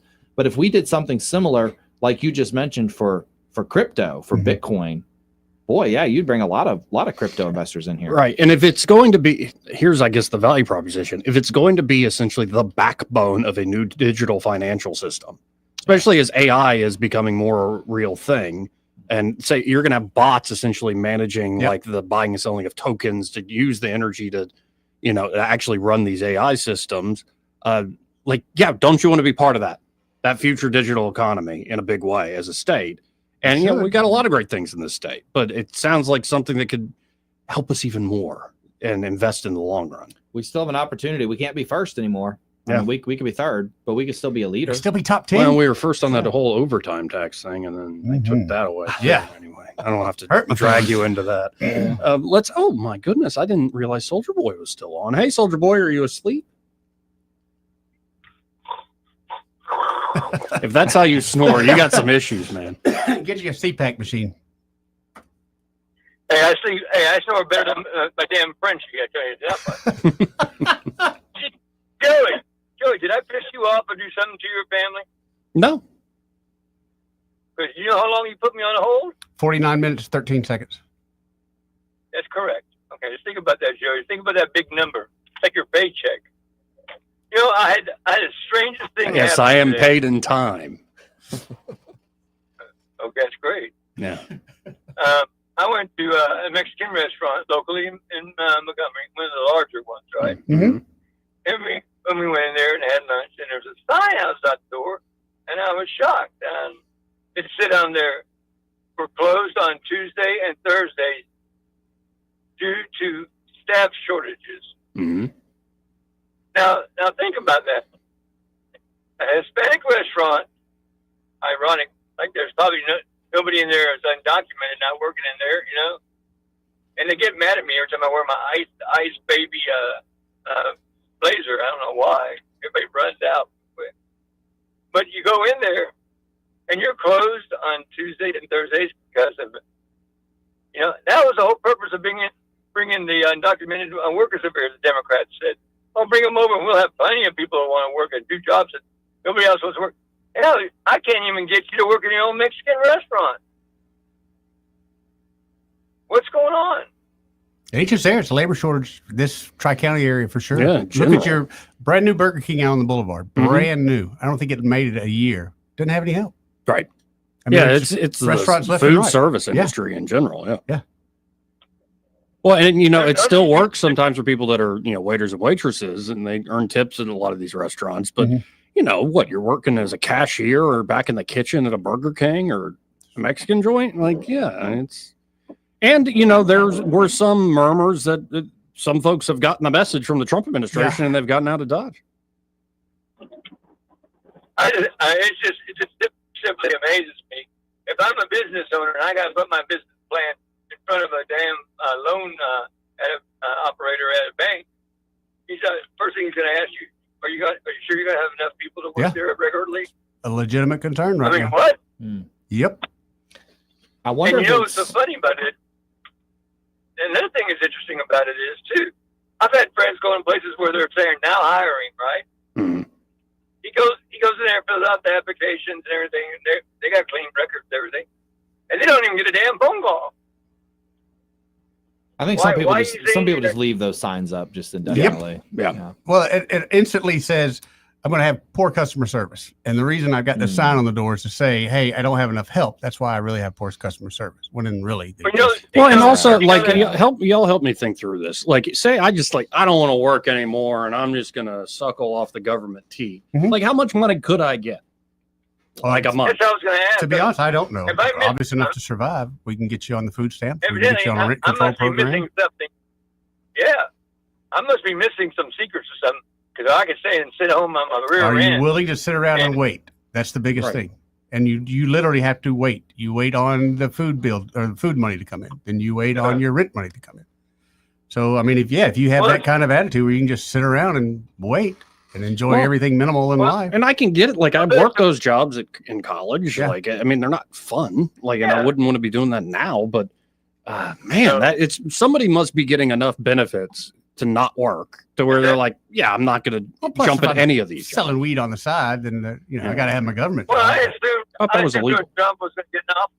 I thought Trump was going to get in office. Those little programs are going away. Evidently not. I think they're tightening some of them up because and the only reason I say that is I've seen more and more on social media where people are complaining about their food stamps getting cut back or cut off altogether. I think Trump is going to make states pay a larger share of some of the social welfare programs, but I don't know that the programs themselves are being cut. And that's Tommy Tuberville came out and said that was one of his concerns with the big beautiful bill is Alabama's going to end up being, shouldering this. No doubt. My only thing with that though, will that encourage people to work? If I don't have nothing to give you, will you starve to death or will you go to work? Good question. Yeah. And do you know that Taco Bell on Bond Road, right? You know what I'm talking about? Tasman, Dixie? Yeah. Sure. Okay. I go in there, and there's a couple of people working at the counter, and I come up there and ask them. I said, I'd like to place an order. He says, you have to use the kiosk machine. I'm like, what? I hate that. You're right in front of me. Oh, Yep. you're right in front of me, and you can't take my order? He said, you got to order. If you want anything out of this restaurant, you have to go to the kiosk. And that's why in California, when they raised the minimum wage down to $24, $25, I had a guy that had bought close to 400 restaurants, McDonald's, Burger King, everything. You know what he did? He had to let everybody go because he couldn't afford it, and he ended up going kiosk on everything. Automated. Everything's going to be bought and automated. These people are going to work themselves out of job. Yeah. Well, that's coming back in with that basic government income. So they're Is that what it is? It's what people are trying to do. What state of Alabama? What's Alabama trying to do now? Right. I heard Alabama's starting to pay unemployed pregnant women now extra money a month. Yep. I don't think they got to be unemployed either. Well, I appreciate the call, man. I appreciate you being so patient. And hold on. See you, homie. I was in a Walmart probably 2-3 months ago, and it was late. It was like 11 p.m. And I put together a cart, and it was $450 worth of groceries. Yeah. And stuff was like overflowing the cart. Yeah. You know, like if I'm going to go, we use Walmart delivery. All right. We very rarely go to the grocery store anymore. For one thing, if I go to the grocery store with my wife, it's a 3-hour trip. Yep. Talk to everybody. She's like, you've got to not talk to everybody if we go. And You're I was not like, campaigning anymore. I'm not going to be rude. If somebody Right. voted for me or whatever, I'm going to talk to them as long as they want. But anyway, so she doesn't take me with her anymore. So I go there at 11 o'clock. I figure there won't be anybody there that I know. But then they also don't have any cashiers. So I roll up and they're like, oh, no, you can just use this self-checkout. And I said, I refuse to self-checkout $450 worth of groceries. I'm not doing it. And I said, y'all can either open up a lane for me or you can put the groceries back, one of the two. And she's like, we'll open a lane for you. They went and got some. I can't believe it. It literally took $500 for them to get a cashier. Yeah, I know. That's literally what it took. If I'd have had $100 of groceries, I'd have done it. But like those But stupid you got little- all that, and you've got to bag it. You've got to There's put nowhere it to back put in them. there. There's And- nowhere to put. If your cart's overflowing, Right. there's nowhere to put those little self-scan stations. There's nowhere to put your stuff. And not only that, Walmart has, I don't know if they've curbed it back at all, but with a lot of that, they're catching people inadvertently stealing for not scanning something. Yeah, they're just And getting the it's just- motions. yeah. And they're not intending even to And steal. there are cases after cases after cases of people getting, they didn't know, they didn't realize, whatever. And their whole point is hire a cashier. I'm not the cashier. How can you Yeah. charge me with But it? if you're trying to check out like bananas, you got to enter the little code and get the weight and all that stuff. I don't know how to, like, if it's just a simple scan the barcode, that's pretty easy. That's easy enough. And my 3-year-old would probably be very entertained by that if we're buying a candy bar. Mhm. But if I'm buying a whole cart of groceries, no way. All right. Well, and think about the first, it'll probably happen with these fast food joints. If, say, the promise of these humanoid robots that everybody's building right now actually comes to fruition, I think one of the earliest applications would be a McDonald's or a Burger King or whatever. Pizza kitchens for a little while, yeah. But these, it'll just all be automated. 100% automated. Yep. Yeah. Well, my problem with this little kiosk is the number of steps it takes me to enter my It's order. ridiculous. It's like I want to walk into Chick-fil-A, and I'm saying Chick-fil-A, they don't have the self-check kiosk. But theoretically, I want to walk in, I want to say, number 1, no lettuce with a Coke. Yeah. I can order in 3 seconds, and then they can do the little thing. And they're so used to taking orders, they can do it quickly. But if I go to McDonald's and I want a number 1 with no lettuce and a Coke, that takes me like 6 minutes to walk through all Oh, yeah, the you got to write an options essay and- of, yeah.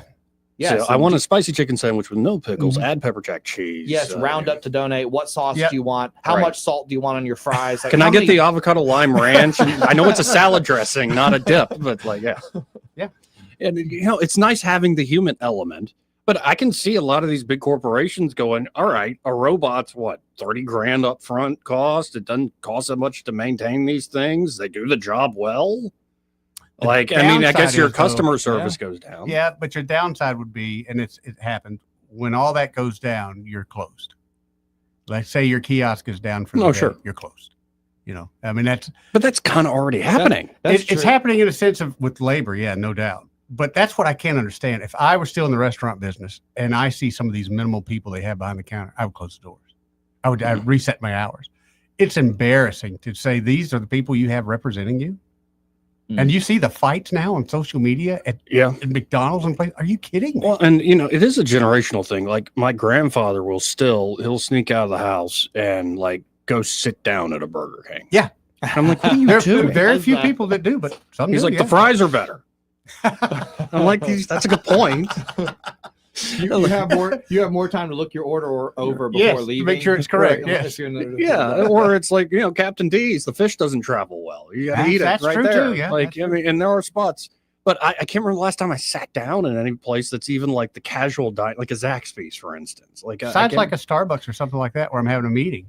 That's If really I'm it. going there to use the Wi-Fi, then but again, that's where now I have Wi-Fi, a hotspot on my phone. Yep. I'm not going to go anywhere for Wi-Fi.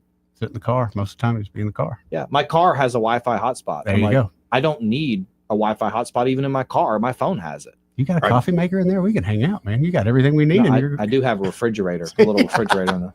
Like that even better. 272-922-A. This part of the program brought to you by Montgomery Men's Health. And if you're a guy out there, especially if you're hitting middle age, 40s, 50s, 60s, and you're noticing you just don't feel like yourself. You're haunted by past memories of your younger self. And you could go all day, all night. Right. You could do all-nighters and just keep on trucking, keep working that next day. And now you're like falling asleep right after lunch. Like you just have no energy to speak of. You're seeing unwanted weight gain, loss of muscle mass. You're never in the mood. Right. If all this is happening at the same time, it very well could signal low testosterone. Do you have low T is the question you should be asking yourself. And it's not just guys who are hitting middle age and beyond. They're guys in their 20s. Yeah. That are feeling these symptoms. Trending which that is way. Yep. a huge issue. In fact, testosterone levels for, say, modern Western advanced nations, they're getting lower and lower. So if you're a guy and you really want to feel like a guy, get by Montgomery Men's Health, at least see what the issue is. They'll conduct a testosterone-focused lab workup, plus a consultation for only $99, and they have treatments there, low T treatments that can truly change men's lives. In fact, they have treatments there that'll make you feel better the same day. Men after treatment experience higher energy, better gains in the gym. Brother. That's right, brother. Better mental clarity, improved sleep patterns, a faster metabolism, and you usually even notice increased libido. Nothing wrong with that. All right with it.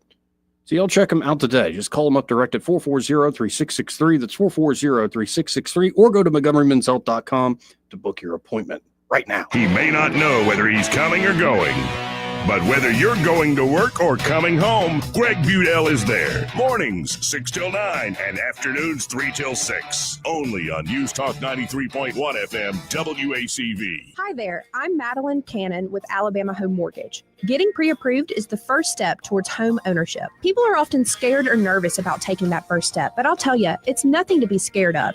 At Alabama Home Mortgage, we will take the first step and every step along the way with you.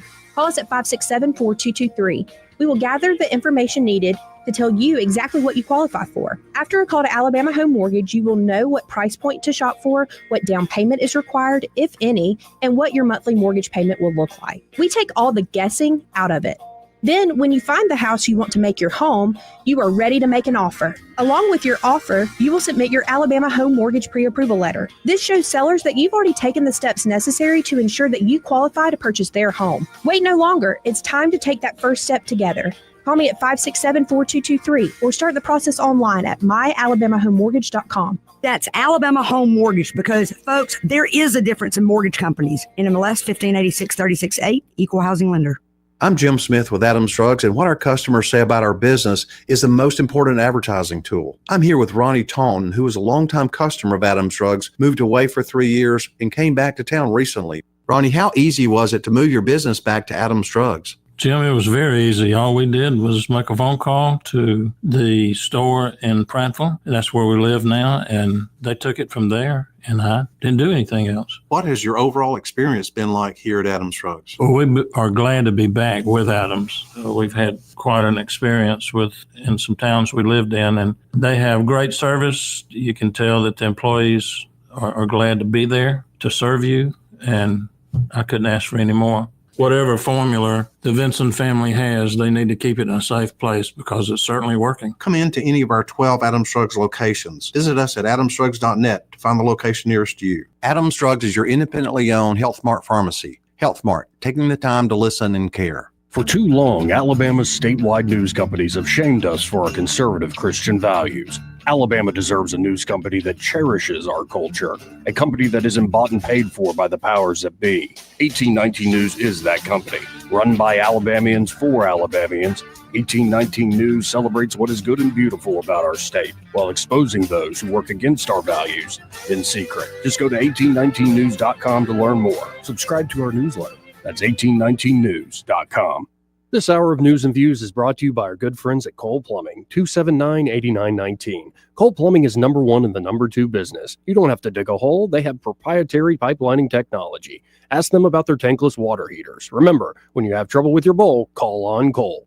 This is David Ernest from the Health and Wealth Show. We like to cut up and have fun, maybe poke a little fun at some politicians, but we don't take ourselves too seriously. One thing we do take seriously is your personal finances and your plans for retirement. You can tell by listening, we're a little different. Yeah, we like to have a good time on the radio, but we're dead serious about your financial future and helping you achieve your goals. At Ernest Financial, we're committed to giving you the attention you need. We don't treat you like a number. You're way more important to us. At Ernest Financial, it's about helping you today and preparing you for tomorrow. People call us who are on the verge of retirement, and they know they need a plan for the future. No matter where you are in life, Ernest Financial will help guide your every step towards retirement. Give us a call and let us show you what our individual customer attention can do for your future. Concerned about your retirement? Call David Ernest toll-free at 833-596-7233. That's 833-596-SAFE. Weather, a service of H&H Carpets, where right now, get a load of this, listen close, you get a house full of carpet for $19.95 installed. Unbelievable. They're located at 6450 Atlanta Highway, just across from Walmart. Rich Thomas weather. Well, hi, everybody. We are not done with our wet and stormy pattern yet. In fact, better than normal rain chances continue for really most of the week ahead. We could still see some strong storms well into the evening hours tonight. Locally, some tropical downpours. The overnight low tonight down to about 70. Then a better than normal rain chance continues with showers and thunderstorms tomorrow, Tuesday. Highs in the 80s. And each day this week, there's a chance of more storms. From the Blue Water Weather Center, this is Rich Thomas. CB&S Bank has a long history of stability and a legacy of serving our community's needs for generations. Since we began in 1906, at CB&S Bank, we're here for you. All loans subject to credit approval, member FDIC, and equal housing lender. The premier place the River Region turns to for news, weather, traffic, and opinion. News Talk 93.1 FM WACV.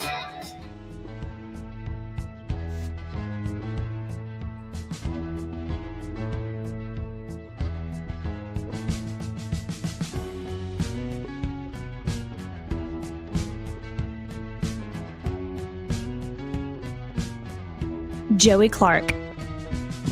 Welcome back.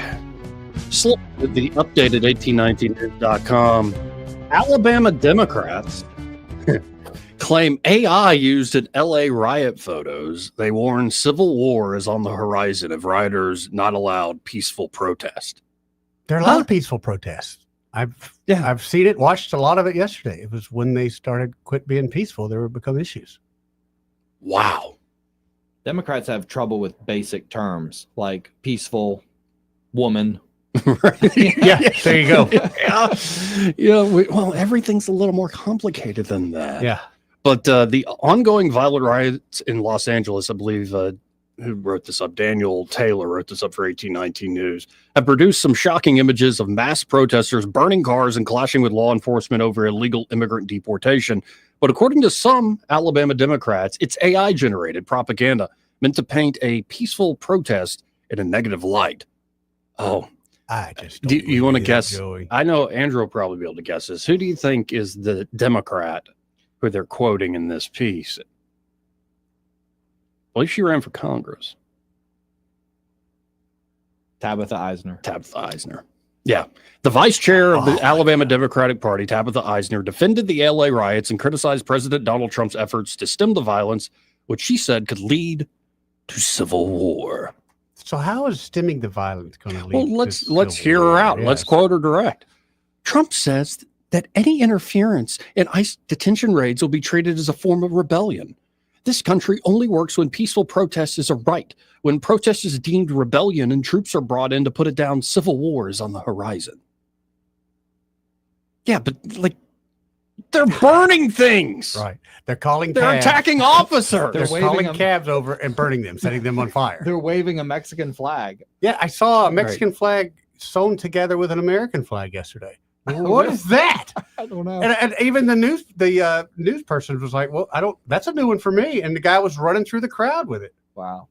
When shown a photo of the peaceful protest where a masked, shirtless man is seen standing on a smashed and graffiti car holding a Mexican flag, the Houston County Democratic Party claimed the image was generated by artificial intelligence. Man, that's going to become an excuse for so many things. Dude. Like, It's like my every time my 3-year-old's in trouble, I'm tired, Daddy. I'm tired. Well, good. After your punishment, you go to bed. That's right. Eat your carrots. I'm tired, Daddy. I'm tired. Oh, Eisner responded to this saying, it's important to check because AI-generated images are happening more and more often. We just need to be sure we're checking our facts. I mean, sure. Like, I agree. I think we're entering a world where anything you see, I mean, she's just like, calling it fake, though. Not even checking it. Just fake from Right. the get-go. Well, you know, a good way you can know something's real is if you have camera footage, video footage of the same incident from multiple angles. And not only that, when I was watching it yesterday, it said live, and I was watching live TV yesterday. But that could be fake. It could be. Right. You're right. There's a lot of I actors. mean, that I'll could be. admit some of the latest AI video generator. Yeah. You can still kind of tell.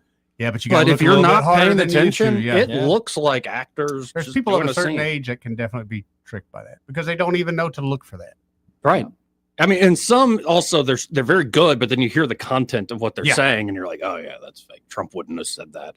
Yeah, I think Trump said, if you support, it's a fake AI Trump. If you support burning down cars and attacking ICE officers in Los Angeles, you're gay. You're just gay. And then I'm like, well, I don't think Trump said that, but that's pretty funny.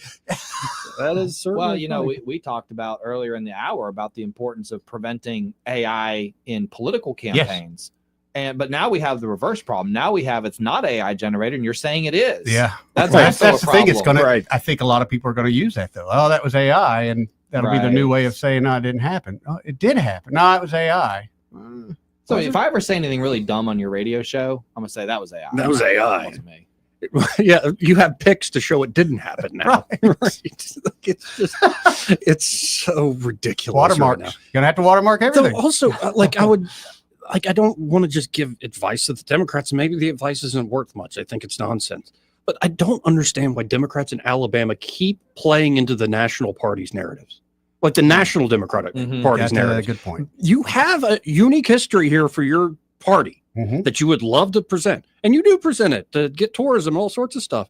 But why not be uniquely Alabama Democrats? Defending this crap around the country, especially on the coast, is not helping your cause here. So. You know, you've got to be careful about giving advice to Democrats in this program. And the people listening are probably like, well, Democrats aren't listening to Joey Clark, right? Yes, they are.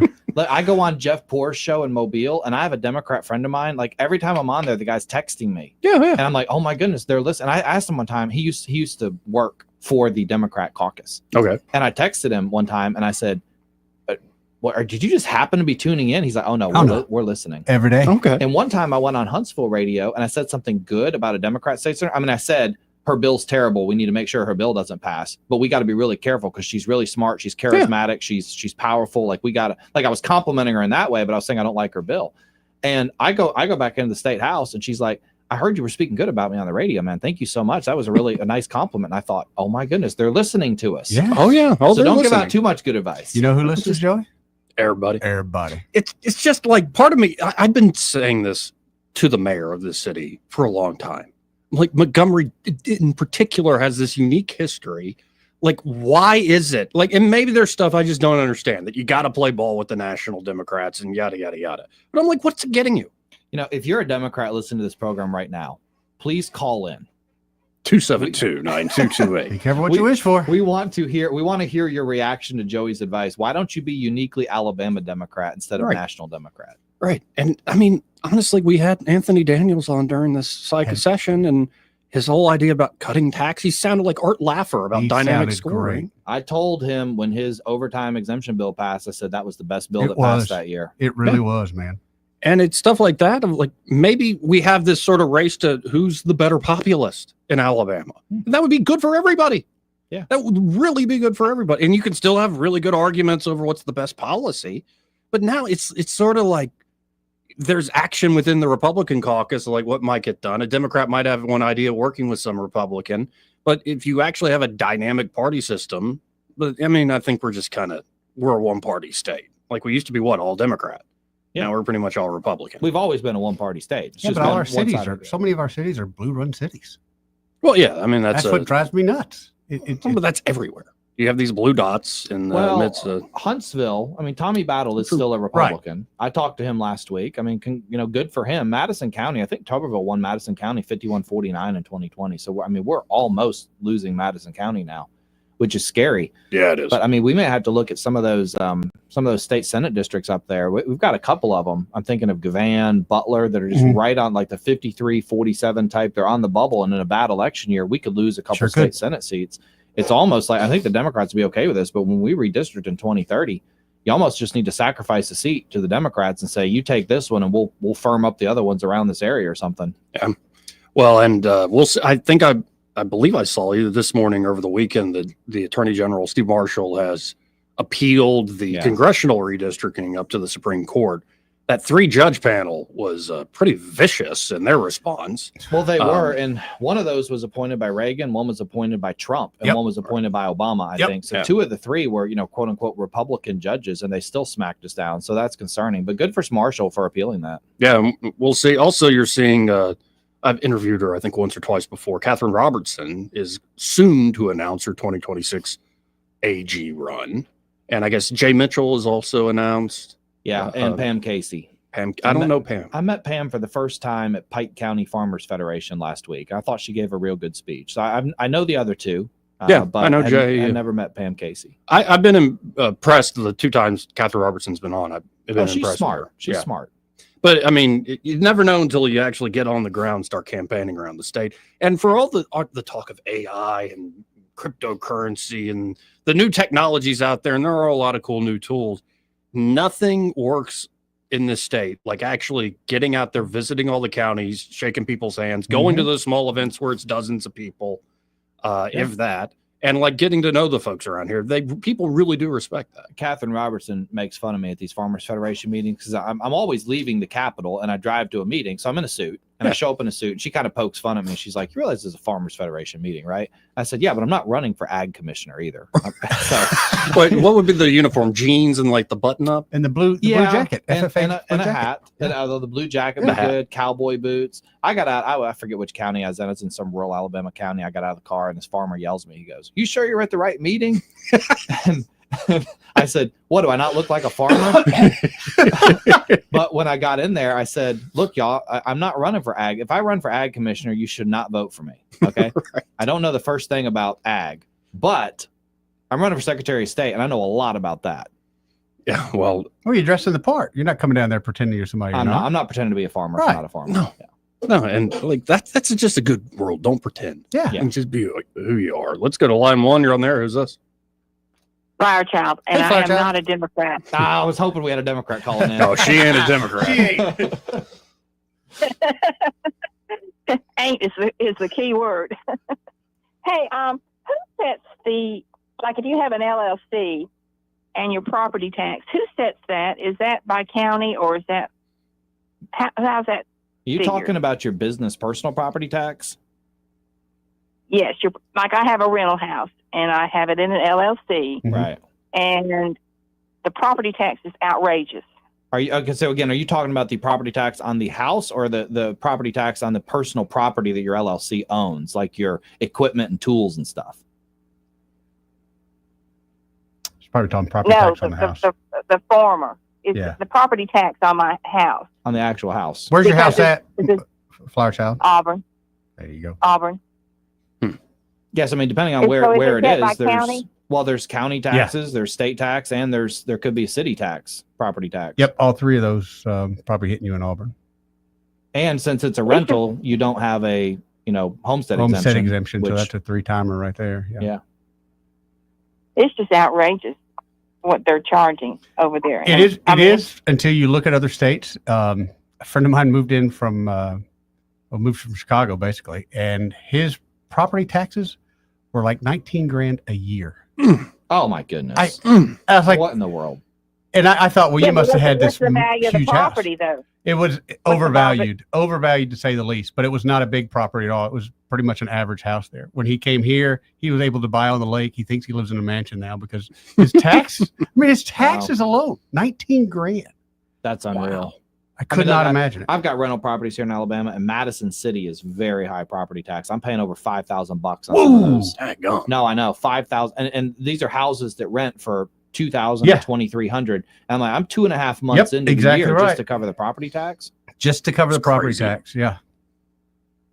You know, Wyoming doesn't differentiate between a business and a homeowner property tax. Oh, I didn't know that. I didn't know that either. Yeah, well, I'm looking at a house out in Wyoming, just kind of Just to in get general. away. Well, the state looks at this backwards. The state says that you get a discount if you're a homesteader. I say, no, you pay double if you're a renter. That's exactly. How I if look you're an at investor, you pay double. Investor, yeah. And you have to pass that along to the tenant. The tenant's ultimately paying that. So we're picking on people who can't afford to purchase a house and doubling their property tax. Really unfair. Well, Andrew, I do want to applaud you for getting us out of that Eric system because that was just awful, awful, awful. Well, I appreciate the applause. I'm going to pass that to Wes Allen, though. Wes Allen got us out. Okay. Yeah, Wes got us out of Eric, but I am planning to not get us back into Eric. I'm planning to keep us in Avid. Good. I'm sorry. I apologize. I got you confused for a minute. You That's were okay. running for the Secretary of State, but he did a great job getting us out of there. And I've been listening all morning. You got some great ideas. Well, I And appreciate you. Who's running against you? As of now, nobody. Yeah. Oh, good. I was You're gonna worried blow 'em out Eddie of was going to water. declare Think against me about today, but we're almost through the program. Somebody and he wants to pay me to put me in the race. Oh, really? Okay. Dressed like that? You going to a farm? Yeah. Actually, yeah. Go to the beach. Okay. Appreciate it, Flower Shelley, Talk. can I brag on somebody? Okay. XI Repair. They did a wonderful job. I was about to throw my laptop up against the wall, dealing with people in the Philippines and India and everything. Took it into them. I had a 15 to 20 minute boot up on my laptop. They put in a new SSD card in there. Within 1 minute, I am logged into my laptop now. There you go. Beautiful. And it's just I can't believe. I'd like to kiss them if they'd let me. Jonathan over there has put together a great team. Yes. I'm not surprised. Thank you, Flower Child. Business. We got to hit another break. But first, this part of the program brought to you by River Region Contracting. And there at River Region Contracting, Todd Clark and that great team are ready to help you with that roof of yours. Yeah, I hope it's keeping you dry right now. Yeah, well, and you should get inspected on a regular basis. Should. And why not do it every year? You're like, well, I'm not made of money. Well, the good news is the inspections at River Region Contracting are free. Free, Joey. Always free. And if they do find a problem, they'll write up an estimate for free. And they actually show up on time. You've worked with them. Oh, yeah. Several You've seen times. how it works.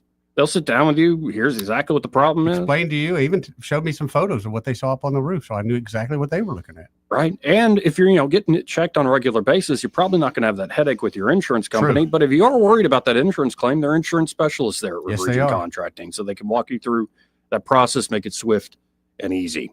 So y'all check them out today. They're not associated with any other roofing contractor here in the River Region. That's River Region Contracting. Todd Clark and his team. Call them at 356-8635. That's 356-8635. And be sure to tell them that Joey and Eddie, those fellas on the radio, sent you. Want to carry News Talk in your pocket? Download the News Talk 93.1 app from the App Store. Available on iPhone and Android. Never miss a moment. Download now. This is Jonathan with Oswald's Apparel and Footwear in Prattville. With all that's changed in the last decade, I really thought that radio advertising was dead, but I was wrong. We opened our store during the pandemic, and we wouldn't have been near as successful without advertising on Blue Water. Practically every day, someone comes in for the first time and tells us they heard about Oswald's on the radio. I highly recommend advertising with Blue Water. Radio reaches over 90% of everyone in the River Region. Shouldn't your ads be out there where your customers are? Call us to find out more. Blue Water Broadcasting, Local folks helping local business. No one wants to wait on service for an overhead door. With 20 years in the industry, you now have access to the best with All Access Overhead Door. All Access Overhead Doors offers prompt professional service at affordable prices on all service and new garage doors for residential and commercial locations. All Access Overhead Door serves the river region and can take care of whatever you need when it comes to your overhead door. Remember, you have access to the best. All Access Overhead Door. Call and schedule an appointment today. 320-2440. And like them on Facebook. They sell the best and service the rest. This hour of News and Views is brought to you by our good friends at Cole Plumbing, 279-8919. Cole Plumbing is number one in the number two business. You don't have to dig a hole. They have proprietary pipelining technology. Ask them about their tankless water heaters. Remember, when you have trouble with your bowl, call on Cole. Trustworthy, accurate, immediate. Carrying your voice across the river region. News Talk 93.1 FM WACV.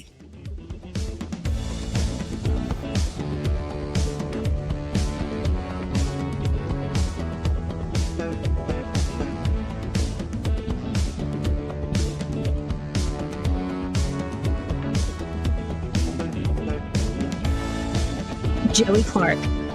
Welcome back. Let's go right to the phones and talk to Ray Bowles from Prattville Carpet. Hey, Ray, how you doing today? Yes, definitely. Hey, how y'all doing? Pretty good, Ray. Doing all right? Over here just trying to figure out how to help a realtor get a house closed by fixing a little bit of wood. That's nice of you, Ray. It's just been one of those days where, man, I've ran hard today. It's been a Monday all day long, and I appreciate it. Thank you, guys. If I didn't advertise with you, I probably wouldn't be running as hard. Thank you, Ray. We love hearing that. Unless you're another carpet store, and I've been slow as can be. Nothing, doing nothing all day long. No, and I say that because if you are a business owner, it does pay to advertise with you guys, and I appreciate what y'all do for us.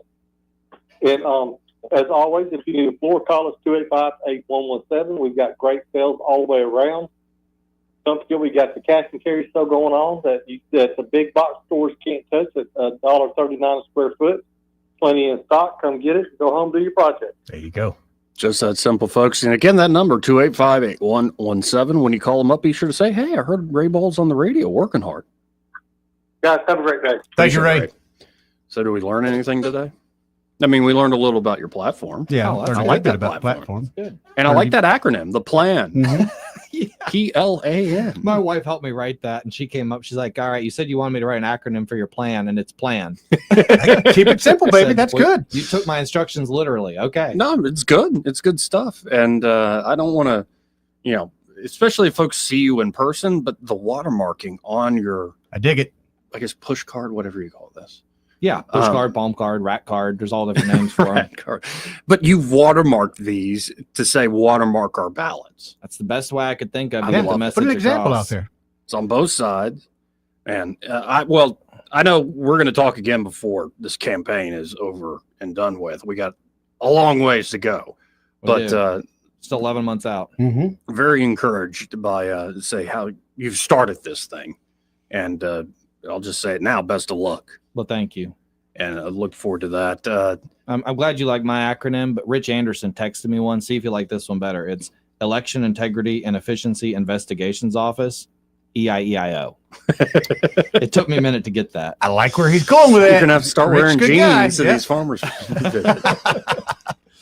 I'm headed to one when I leave here, going down to Dale County tonight. Okay, Yeah. very cool. But very cool. I'll Well, be in- you could get some cowboy boots. That way you can kind of slide in a little bit better. Because I Man. see you got these very polished shoes, and I can see most farmers looking at that going, that boy, it's been a while since he walked in the field there. I just, I don't think I'm going to go do the whole buy cowboy boots and scuff them up before I go. No, in you there got to buy and used mud ones. on Don't. them. Yeah, you got to buy Yeah, used buy ones. used. Yeah.